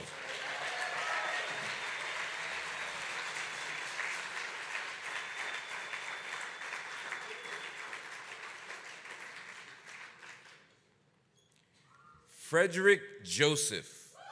Yeah. A New York Times bestselling author, a journalist, philanthropist, innovative marketer, and top social media influencer. He writes about critical issues in the culture, social justice, and politics, and has his finger on the pulse of young readers. He received extensive media attention for a fundraising initiative for rent relief programs in the early days of the COVID-19 pandemic. He also launched the Black Panther Challenge, raising over $1 million globally for 73,000 children of color to see the film at no cost, which led to the biggest entertainment-related GoFundMe in history. We could go on and on, but this brother is extraordinary, amazing, wonderful, and he's one of ours. Please give a round of applause to Frederick Joseph.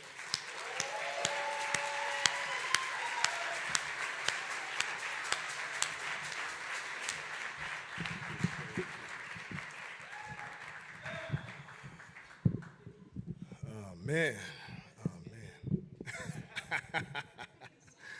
Oh, man. First and foremost, I'm going to have to take my hat off for a second because in this revolutionary room, I'd be remiss if I didn't ask us to take a moment of silence for the brother Jordan Neely. So, first and foremost.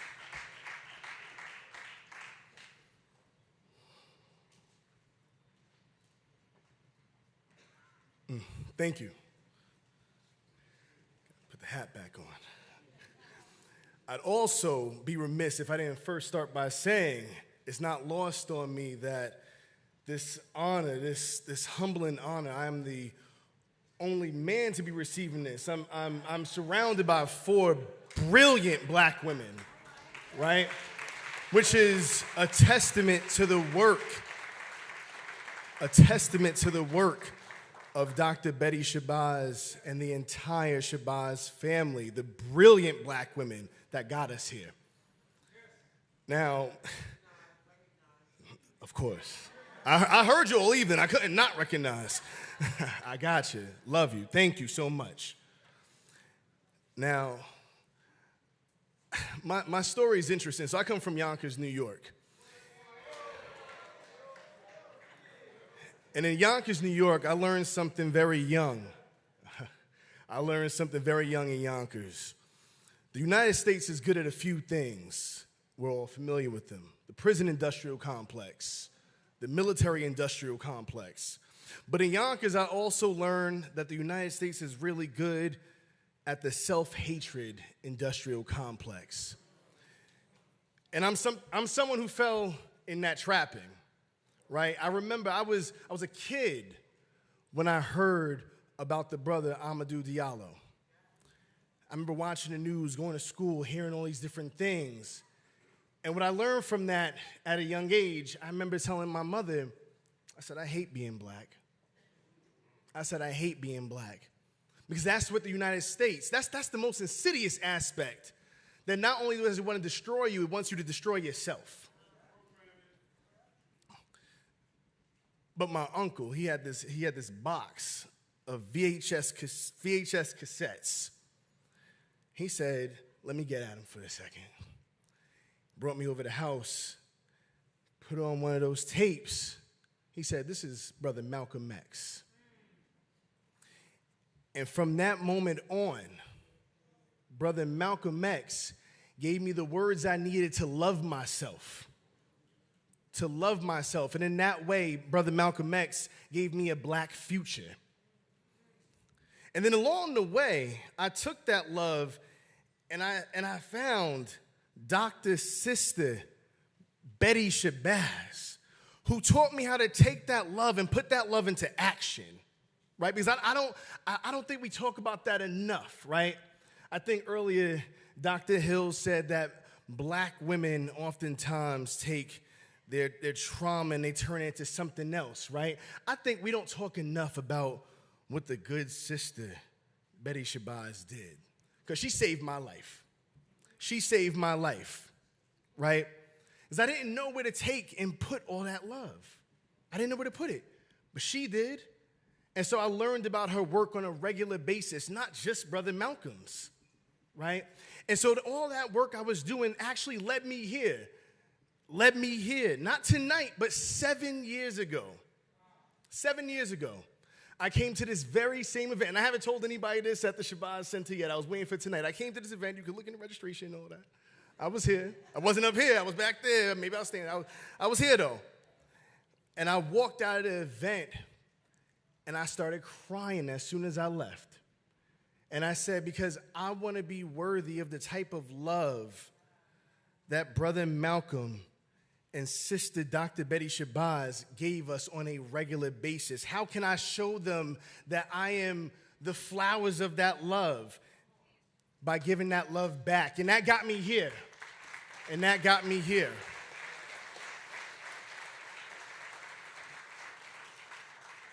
So I don't want to take up too much time because there's so many amazingly beautiful, brilliant black people who have to come up here, but I just want to say thank you. I want to say thank you to them. I want to say thank you to everyone at the Shabazz Center.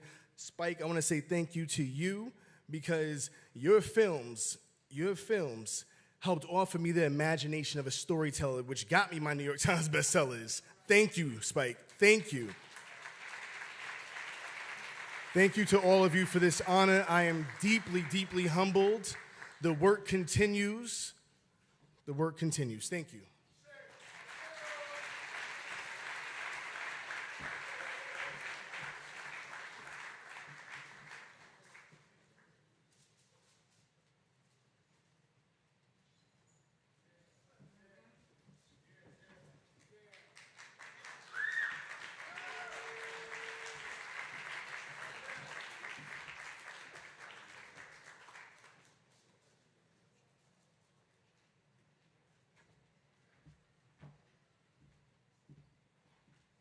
Drew Drake is a world-traveled actor and poet who focuses on creating art that facilitates healthy dialogue for people of color. He has competed and placed multiple times in many national and regional poetry slams, including Louisville Soul Spit, Asheville Battle for I-40, New Eurekans Poets Cafe, and Southern Fried Poetry Slam. As an actor, his range extends from Shakespeare to South Pacific. Drew is currently the poet in residence at Urban Word NYC, a teaching artist for New York Correctional Facilities, and a professor at New York University teaching voice and speech at Tisch School of the Arts. Here to spit some words of power is Drew Drake.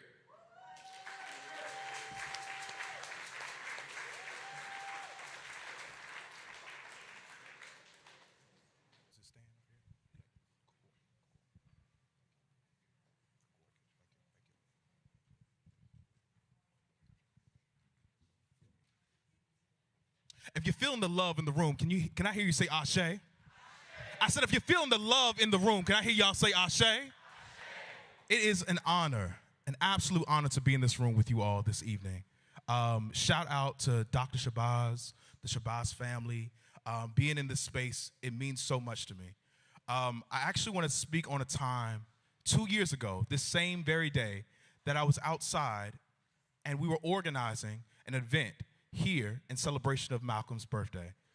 And in that event, we focused on organizing and really listening to the principles of the Shabazz family. I really think about love and servitude for our community. And in this organization and in this march, we marched from right here outside the Shabazz Center all the way up to St. Nicholas Park on 135th Street. And in that park, we ended with a giveaway, a food giveaway that really just honors the work of both Malcolm, Brother Malcolm, and also Dr. Betty Shabazz as well, too. So is it cool if I take y'all to that park real quick and give y'all this poem for in the park? Now, when I do that, I'm going to need some help. We need some energy in this room real quick, all right? So when I give you this poem, I need it almost to be like a talk-back experience. The energy you give me is the energy I'm going to give right back to y'all, all right? So if you hear something you like, let me hear you say, okay. If you hear something you like, let me hear you say, wow. If you hear something you like, let me hear you say, really, though? These are all acceptable things you can do as you hear this here poetry, all right? If you feel the spirit, you can even throw your shoe, but do not throw it too well, because I ain't got good insurance, okay? All right? Now, this piece is called Ancestors Watching. I hope y'all enjoy it.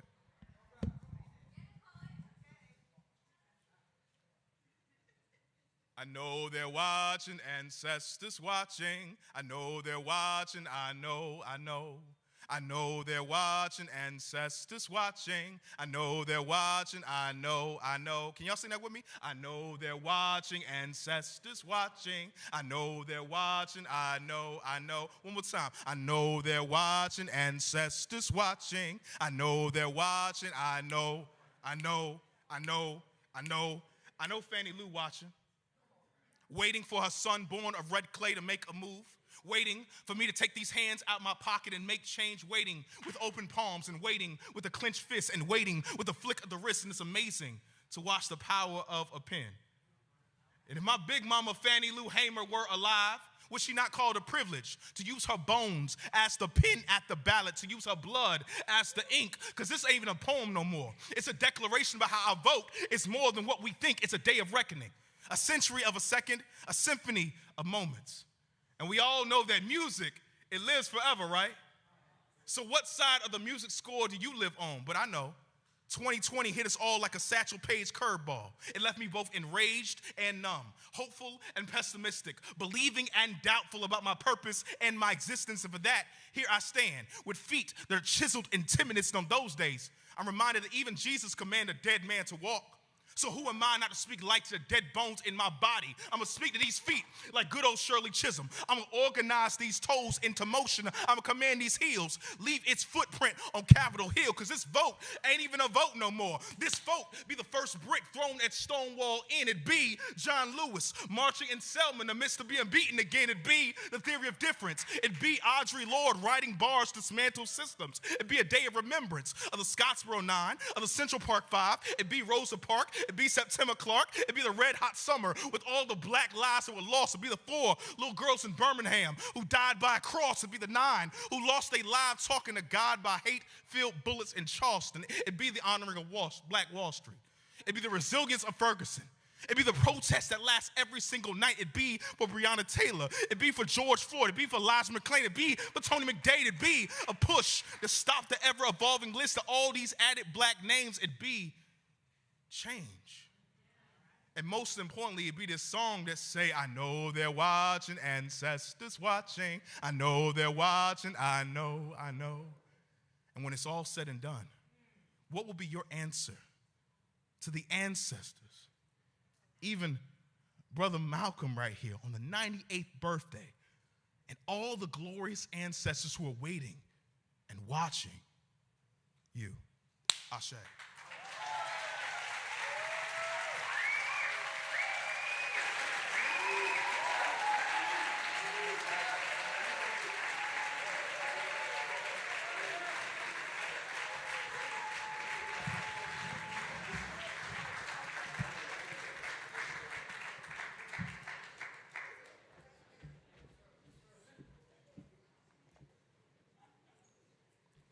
Our next awardee is an American investigative journalist who believes that all journalism is activism. And in this moment, that has never been more true. Her body of work certainly proves that point, whether covering education, the census, the lingering impact of the 1965 Kerner Report, the Cuban healthcare situation and education system, redlining, resegregation of public schools, whatever it is, Nicole Hannah Jones goes in. She probes inequality, and she fights injustice. Now, we know her best for her groundbreaking 1619 project. The sweeping series published in the New York Times, it's also a book that everybody, what I'm talking about, it's sold 50 million copies, everybody got it already, and is now streaming on Hulu. Hannah Jones has been a lightning rod for truth. Her writing has been challenged. When tenure was withheld by the University of North Carolina, she refused to accept a position without it. And even when they came back around, she said, no, I'm good. She found better stuff. She is now with Ta-Nehisi Coates, the Sterling Brown Chair of the English Department at where? Y'all could do better than that. Come on. HU, where she has also founded the Center for Journalism and Democracy. To this MacArthur Genius Fellow, Pulitzer Prize winner, and everything else in between, let's show some love to the Malcom X and Dr. Betty Shabazz Vanguard Award winner, my friend Nicole Hannah Jones.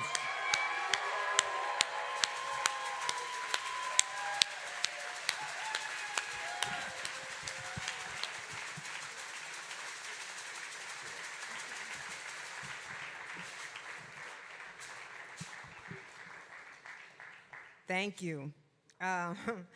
This is a beautiful room, and I'm just going to say I just love black people, and I'm just honored to be here with you all. Thank you, Dr. Shabazz, the Shabazz family, and of course the center.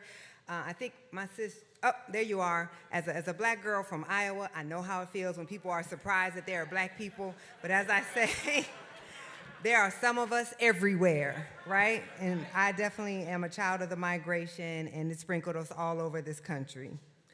I was a sophomore in high school when I first read the autobiography of Malcolm X, and it was one of those 3 transformative texts in my life. I could never see myself as a black person the same after reading that text.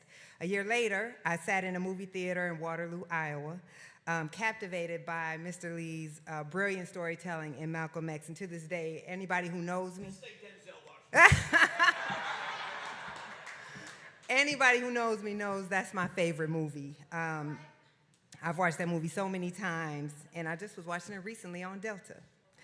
And if you go into the newspaper archives of the Waterloo Courier, you will see a young Nicole Hannah-Jones with a Malcolm X, an X medallion on, after I'd led the walkout of my school demanding Black history be taught to all students at our high school. So I'm honored to be here with you tonight and to stand in this room, in this very room in 1964, where Malcolm X said, Plymouth Rock did not land on us, the rock was landed on us, right? And I would never imagine that one day I would be standing here right now trying to tell the story of another ship that arrived a year before the Mayflower. The same year I read Malcolm X's book, I read another book by a historian called Lerone Bennett, and that book was called Before the Mayflower. And it told the story of not 1620, but 1619. And we know every American child learns that story of the Mayflower, and yet the story of another ship called the White Lion has been erased from the story of America because we like to tell the stories that glorify our country, and we want to hide those ugly parts. I realized at that moment, as a 16-year-old child, that history is not simply what happened, on what day, and who did it, but what powerful people want us to remember about what happened. And so what we commonly call history is actually memory. And that memory in the United States has been shaped too often by white men in power who want us to remember the history of a country that never existed. My work is to ensure that before you ever learn about the Mayflower in 1620, you're gonna learn about that ship in 1619 called the White Lion. You're gonna learn about our stories of resistance, of the contributions of Black Americans, and we will not be erased from the narrative of the country that our ancestors built.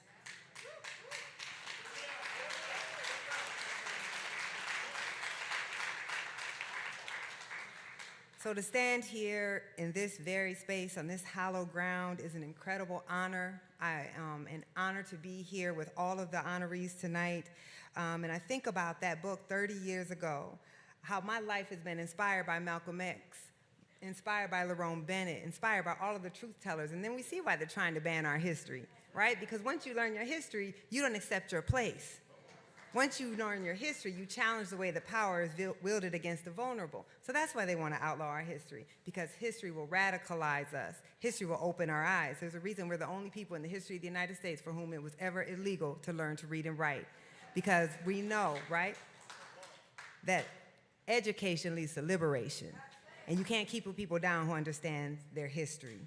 So I promise you all tonight, I will try to uphold the great legacy of one of our most ardent truth tellers, a man who stood up to power all across this nation. And as long as I have breath, they won't bury our history. We will tell the truth. Thank you.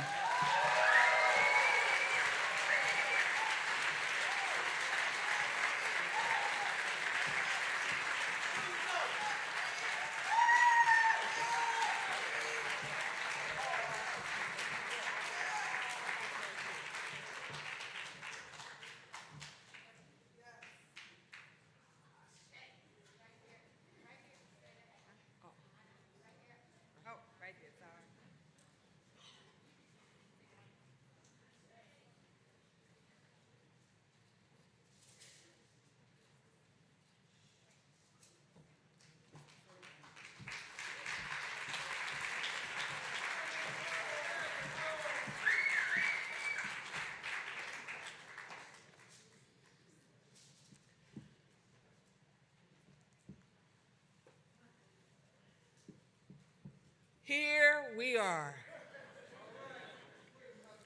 Our keynote speaker is an American film icon. And I met him shortly after he wrote or he produced She's Gotta Have It, and I sat in the theater and said, I am going to meet this young man. And this young man and I met, and we became brother and sister. We know a great deal about Spike Lee's story by now. I won't tell you that he was born in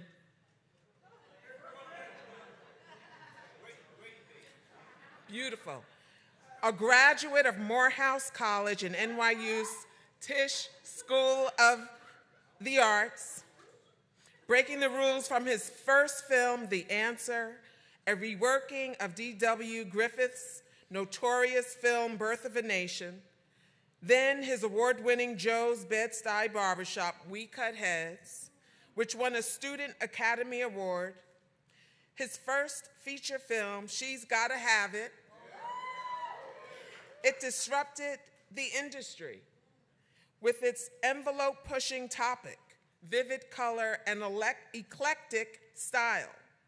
When his $175,000 budget reaped $7 million, $8.5 million office, he founded his 40 Acres and a Mule production company and never looked back.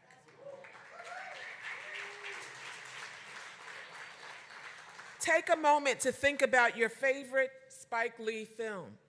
It was one of the first in that category.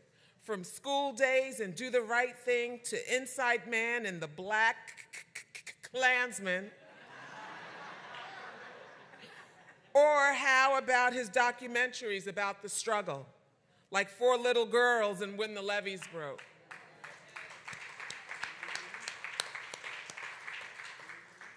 The film, of course, that is near and dear to the hearts of the Shabazz family and millions around the world is Malcolm X. This year is also the film's 30th anniversary, believe it or not.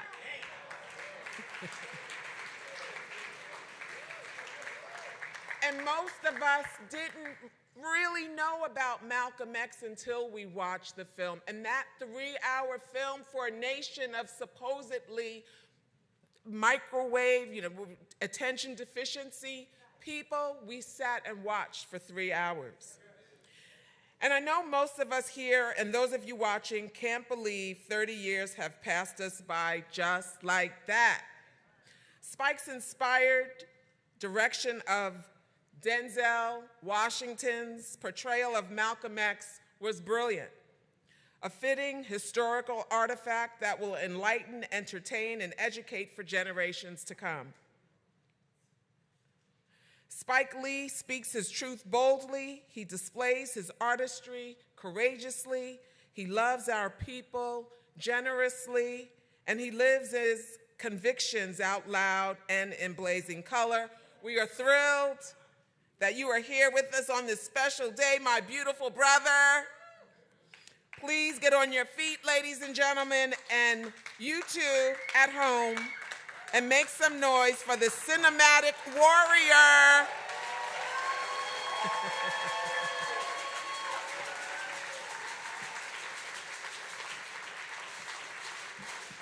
Mr. Spike Lee.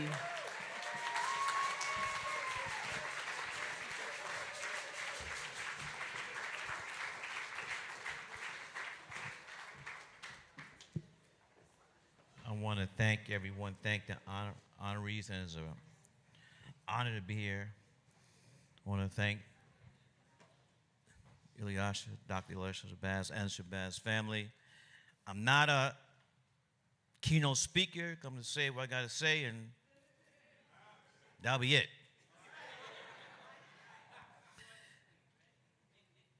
The most important book I ever read was the autobiography of Malcolm X. 7th grade, Rothschild Junior High School, in the People's Republic of Brooklyn, New York. Is Brooklyn in the house? All right. It's Harlem. All right. That's it, that's it. We're not doing, that's it.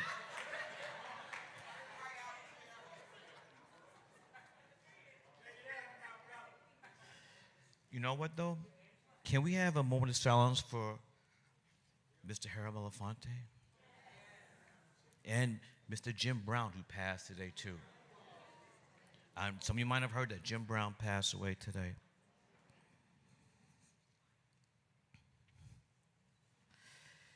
freedom fighters. That's what they are. And they'll be looking down on us, what we're doing. When I read the autobiography of Malcolm X in 7th grade, I wrote a paper on it. I got a C. You got to read that book more than once. And my mind was developed to what Brother Malcolm was putting down. But I come from a long line of educators and educated black folks. My father, Bill Lee, jazz bassist, who's done a lot of the scores of my films, was a freshman at Morehouse when Dr. Martin Luther King was a senior. My classmate, the illustrious class of Morehouse 79, is Martin Luther King III. My father went to Morehouse, my grandfather went to Morehouse, and my mother and grandmother went to Spelman. So we have to understand, we have a long line of educated black folks. As you said, sister, it was against the law for us to read and write. And we, the day we had off on Sundays, that's what we do, under the, reading the Bible. But a master caught you, you get whipped, and we had a bad day, you'd be castrated and hung. Our ancestors risked their life because they understood that education was going to be the key. Now, if you saw Crooklyn, you know the era I grew up. That film was autobiographical about my family. Alfie Woodard played my mother, and Delroy Lindo played my father. But in our neighborhood, Fort Greene, our block, we never ever made fun of anybody that was smart. We never said, you trying to talk white, you trying to be white. We never equated intelligence just with white folks. We didn't do that, and something has changed in the previous generations because maybe I'm not going to put all the blame on them, but nowadays, if you get A's, speak correct English, you're going to get ostracized.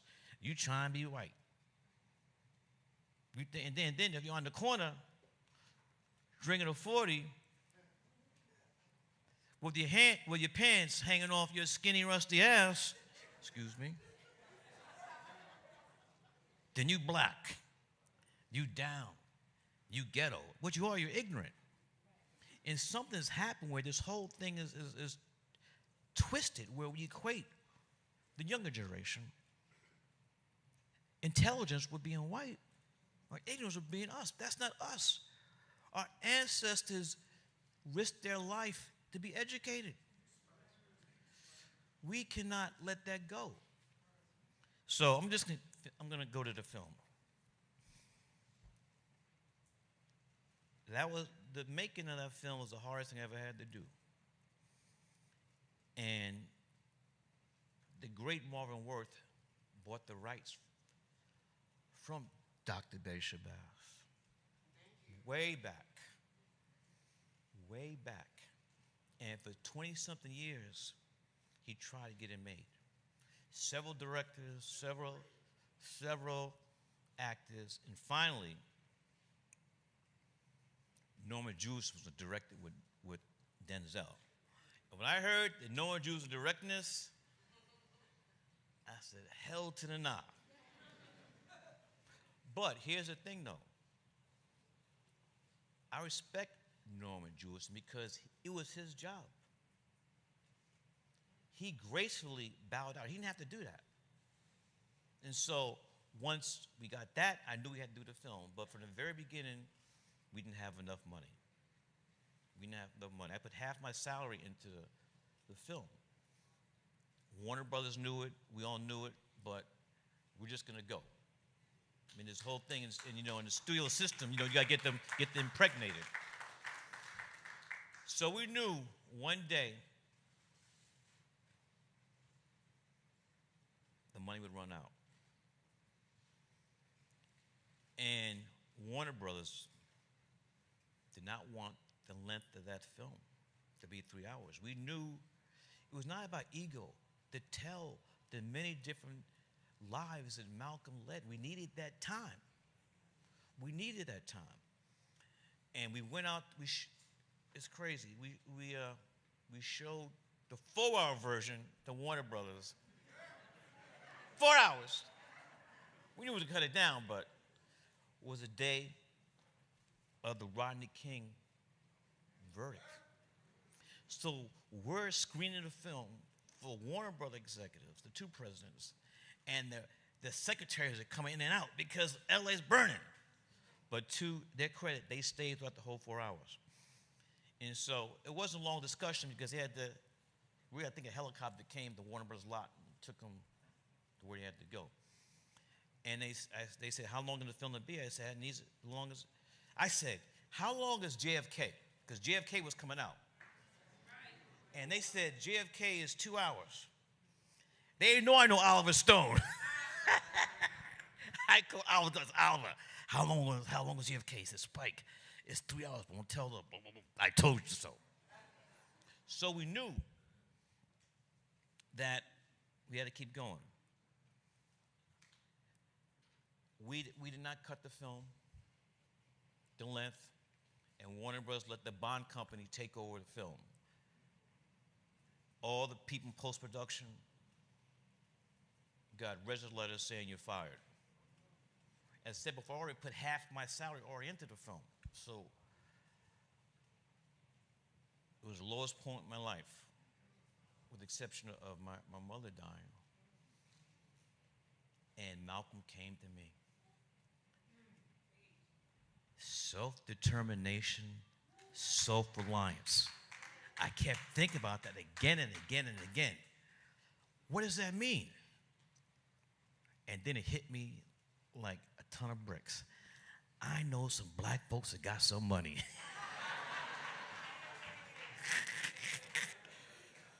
So this is the plan. Not that I only know, but I had their phone number. So I made a list. And here's the key thing. This was not, it was not, they couldn't get any money back. It wasn't a tax write-off. It just had to be like, here, take it. Take it. And the first person I called was Bill Cosby. Called him up, said, Bill, first thing he said was, how's Camille? Then I told him what it was about. He said, Spike, I'll put the check in the mail. I said, nah. I knew he lived on a townhouse up east side. Knocked on the door. Didn't even come in. Snatched that check. Ran to the bank before he could change his mind. So I made a list. And I always get the order mixed up. A great woman, Pickett Cooper Cafritz. She wrote a check. Tracy Chapman. Janet Jackson. Prince. And then there were 2 left. So here's the other thing, though, is that every time I said yes, I was asking for more money because I was feeling it. So I had 2 people on my list. Called up Magic. Boom. And then the last call, the GOAT, who was born in Fort Greene, Brooklyn, not North Carolina, Michael Jordan, born in Cumberland Hospital on Myrtle Avenue. Same hospital where Mike Tyson and Bernard King were born. Bernard and Albert King born. So, if you one thing about Michael, he don't like to lose nothing. Very competitive. So I just let it slip how much Magic gave. Miss Oprah Winfrey. Sorry. She's in there. I tell you, I get the. So I let Michael. I said, well, Magic gave. He said, Magic gave what? Boom. So now we had the money, and I had the money to rehire the crew. And at this time, there was no talking between myself and Warner Brothers, because Warner Brothers gave the film to the Bond company. So, on this date, on Malcolm's birthday, we had a press conference at the Schomburg Collection, Schomburg Library, 135th and Lenox. And we announced that these prominent African Americans wrote these checks. And the next day, Warner Brothers financed the rest of the movie. True story. And the movie is because of Denzel Washington. Denzel had done an off-Broadway play when chickens come home to roost, many years. And there were many times when he was on camera that our skin was crawling because we saw Malcolm. It was eerie. It was eerie. And there's one scene, all the speeches were Malcolm's speeches, and there's one scene where you see Al Freeman Jr. as Arnold Elijah Muhammad behind him. And so we're looking at this. Denzel is talking. I'm next to my great cameraman, Ernest Dickerson, and we're shooting film, so there's only 10 minutes in a roll of film. We're shooting 35 millimeter. So Denzel's going. I'm turning the page. He's killing it. And Ernest is telling me, Spike, we're about to roll out. And then I see that I'm reading the script, and this is where the scene's supposed to end. And he keeps going. And the stuff, we were all mesmerized. And finally, Ernest said, we rolled out. So I went up to Denzel, and his eyes were glazed over. His eyes were glazed over. Anybody was there, we saw the spirit of Malcolm. The spirit of Malcolm came over Denzel. But here's the thing, though. Denzel, he started working on that role a year before we even began to shoot. Stopped drinking, no more swine, no pork was on his fork.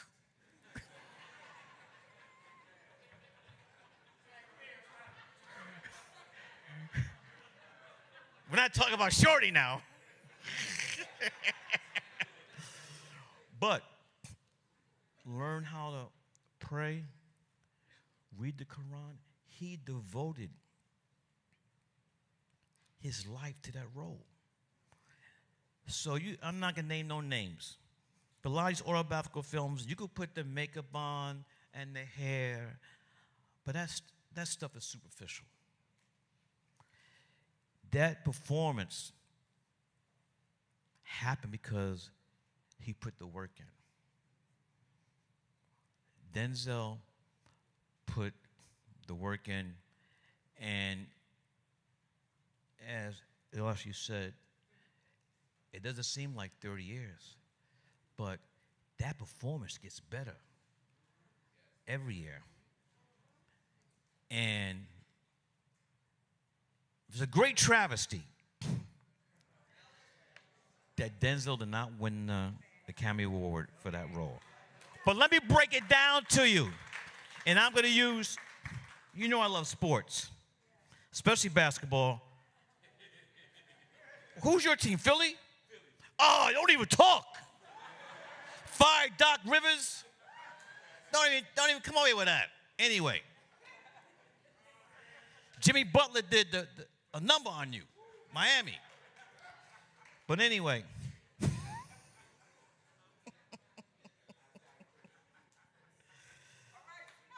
I'm trying. Where was I? He got me. Where was I? Oh, okay. I'm using. In basketball, there's a thing called the makeup call. Everybody know what that is? When the referee sees a call, they don't call it, and then The next time, boom.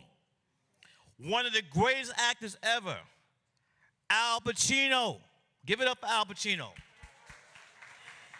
He got nominated but not win for Godfather, Godfather 2, Serpico, Dog Day Afternoon. Al Pacino, and he's from the Bronx too. Al Pacino's true. So, he didn't win all those times. Denzel's young. He'll be back. He gets it. Denzel comes around again. Training day. Boom. But we can't, here's the thing as an artist. You cannot allow other people to determine. You know what I'm talking about, sister. You know what I'm talking about. We can't let other artists determine what our worth is. So, in closing, I'm honored to be here. And we all love. Oh, last thing. This is for you, my sister, Miss Shabazz. You. Listen. Uh-oh, what does that mean? You took your glasses off. Okay. It's about your mother. During the pre-production of this film, I had several conversations with your mother. And she's responsible for the best, one of the best scenes in the film. Ernest Dickerson, great cameraman. Ernest and I, he went to Howard, HU, you know. We came in the NYU Film School together. He went to Howard, I went to Morris. Boom. Ernest shot all my films at NYU. She's going to have it, School Days, Do the Right Thing, Mo Better, Jungle Fever, then Malcolm X. And we doing this thing called a double dolly shot, where it looks like someone's floating. And so before we did Malcolm X, Ernest and I said, we just can't be using that stuff to show off. We've been out of film school many years. We have to have a reason to use that shot. And Dr. Betty Shabazz told me that she felt her husband knew he was going to be assassinated right here. She told me that. And when Dr. Betty Shabazz told me that, that's when I knew that's where the double dolly shot had to be. You know the scene? Sam Cooke, what's he singing? Change it to come. That's how that scene came to be. Dr. Betty Shabazz, thank you. Good night.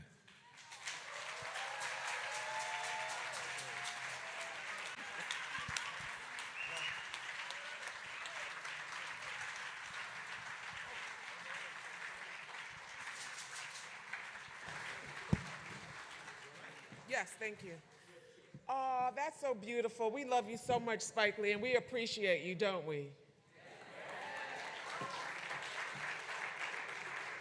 And so the next surprise Vanguard Award, the Shabazz Vanguard Award, goes to our friend, Spike Lee. He did, oh.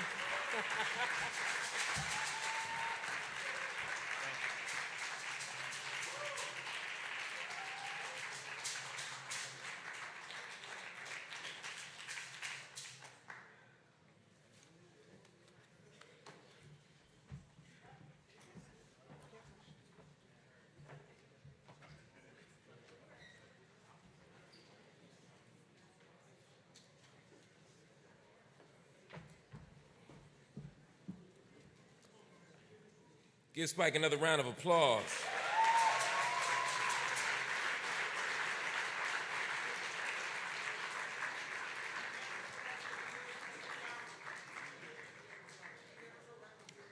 I'm about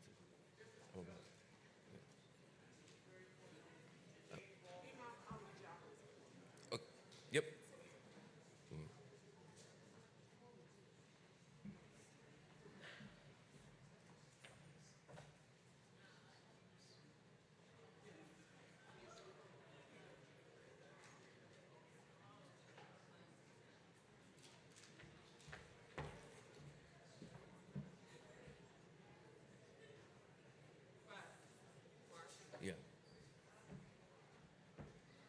something else. There was a presentation here. Oh, which one is that? That's what I'm saying. I think it was all the stuff like that. Oh, okay. So before we do that, you're going to say that? But before we do that, we'd just like to give our other Vanguard Award, surprise Vanguard Award, to Dr. Mark Lamont Hill. Okay.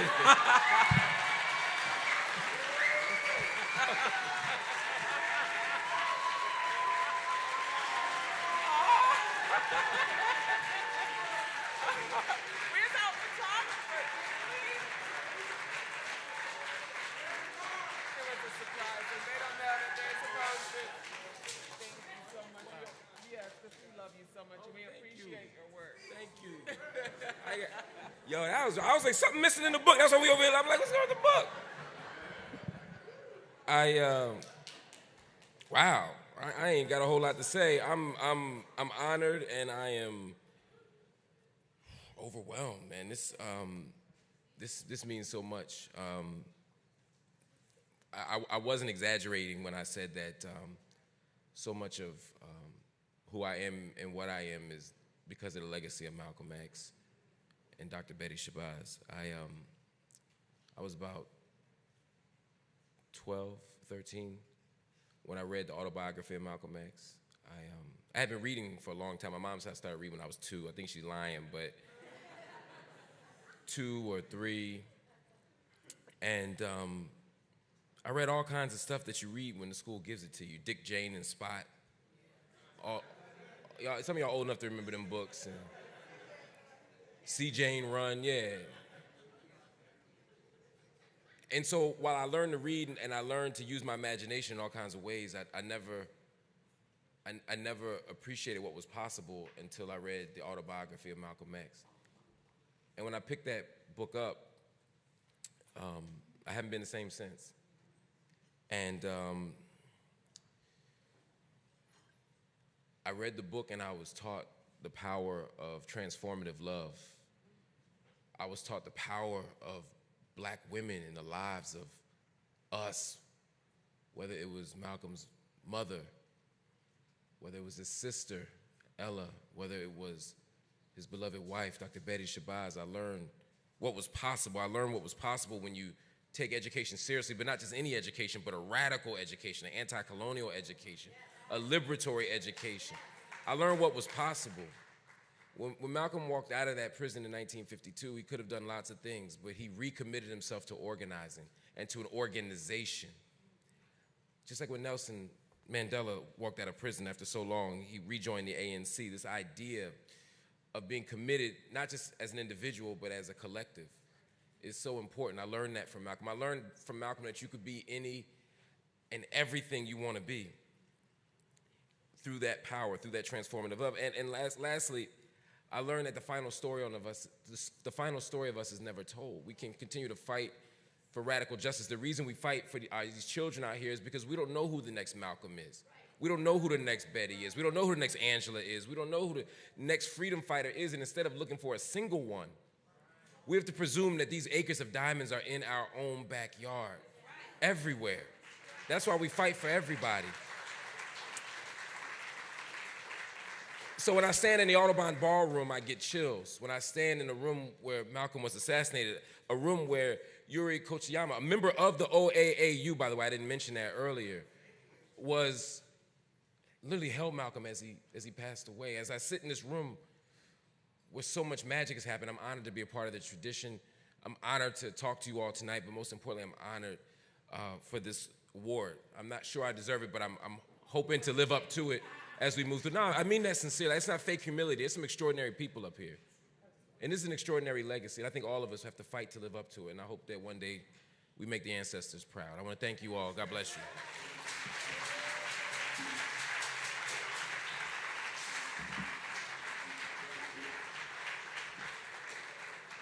Wow, you got me. Ilyasa got me that time. All right. What a night. Brother Malcolm and Sister Betty continue to rally us in the spirit of their life and works. Coming together to celebrate Malcolm and Betty allows us to also celebrate ourselves. As Ossie Davis said, in honoring Brother Malcolm, we honor the best in ourselves. And so I would be remiss if I didn't remind you to remember that QR code we showed you earlier this evening. Hopefully you've had a chance to pull it up on your phone and make a donation to the Shabazz Center so that we may continue to bring and expand upon these programs along with other community building programs. And look, if the QR code ain't your thing, you can go to the website, shabazzcenter.org, or you can still drop a little something old school style in the donation baskets as you leave.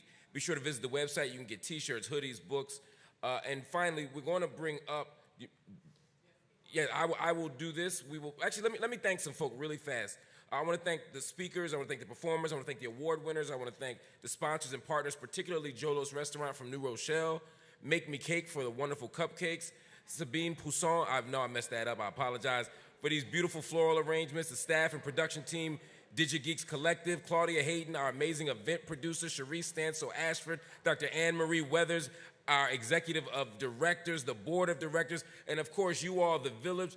This is the home that Betty built, and you must know that we are here for you. We love you, we thank you, and it is most fitting to end our evening with a closing prayer by a good friend of this community and to the Shabazz family, Imam Muhammad Jabbar. He will immediately be followed by the drummers who will make their recessional out of the room. Please allow them space in the aisle to leave before you get out of your seats. Then you're warmly invited to stay a while, join us in celebrating Malcolm, and party to the sounds of DJ Sir Charles Mixon Dixon. On behalf of the Shabazz family and the Shabazz Center staff, I'm Mark Lamar Hill. Thank you and good night.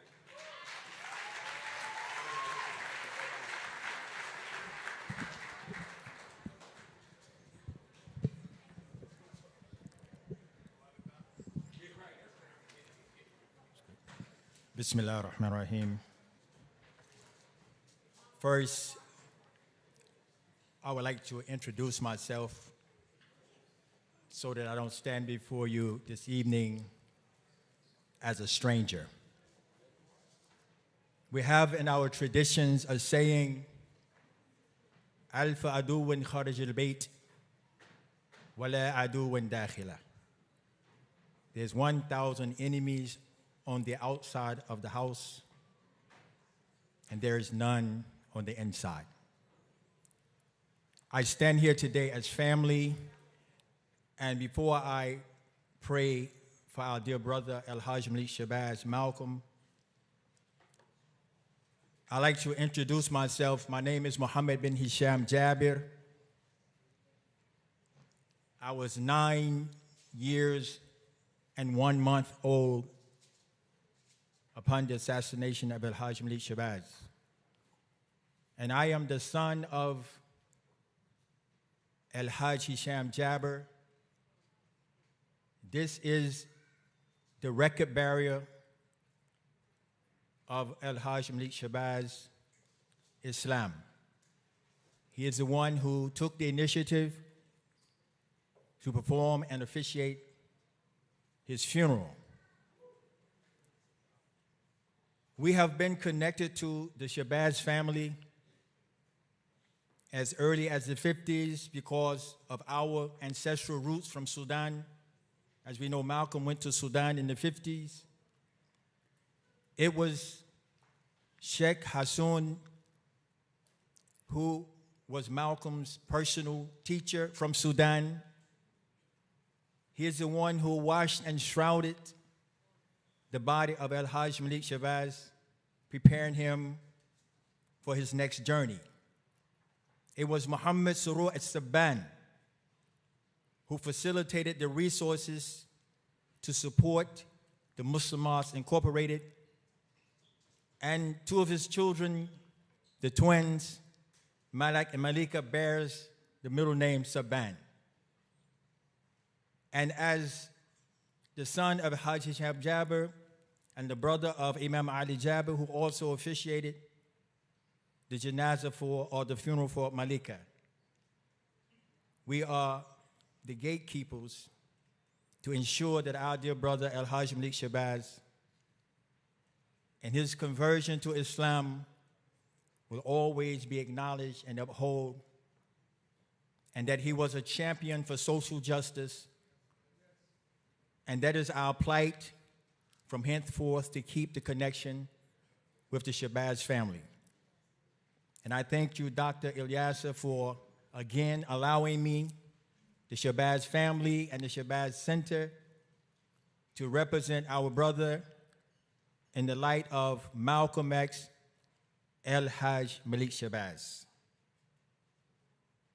ربنا لا تؤاخذنا إن نسينا أو أخطأنا ربنا ولا تحمل علينا إسرا كما حملته على الذين من قبلنا ربنا ولا تحملنا ما لا طاقة لنا به واعف عنا واغفر لنا وارحمنا أنت مولانا فانصرنا على القوم الكافرين.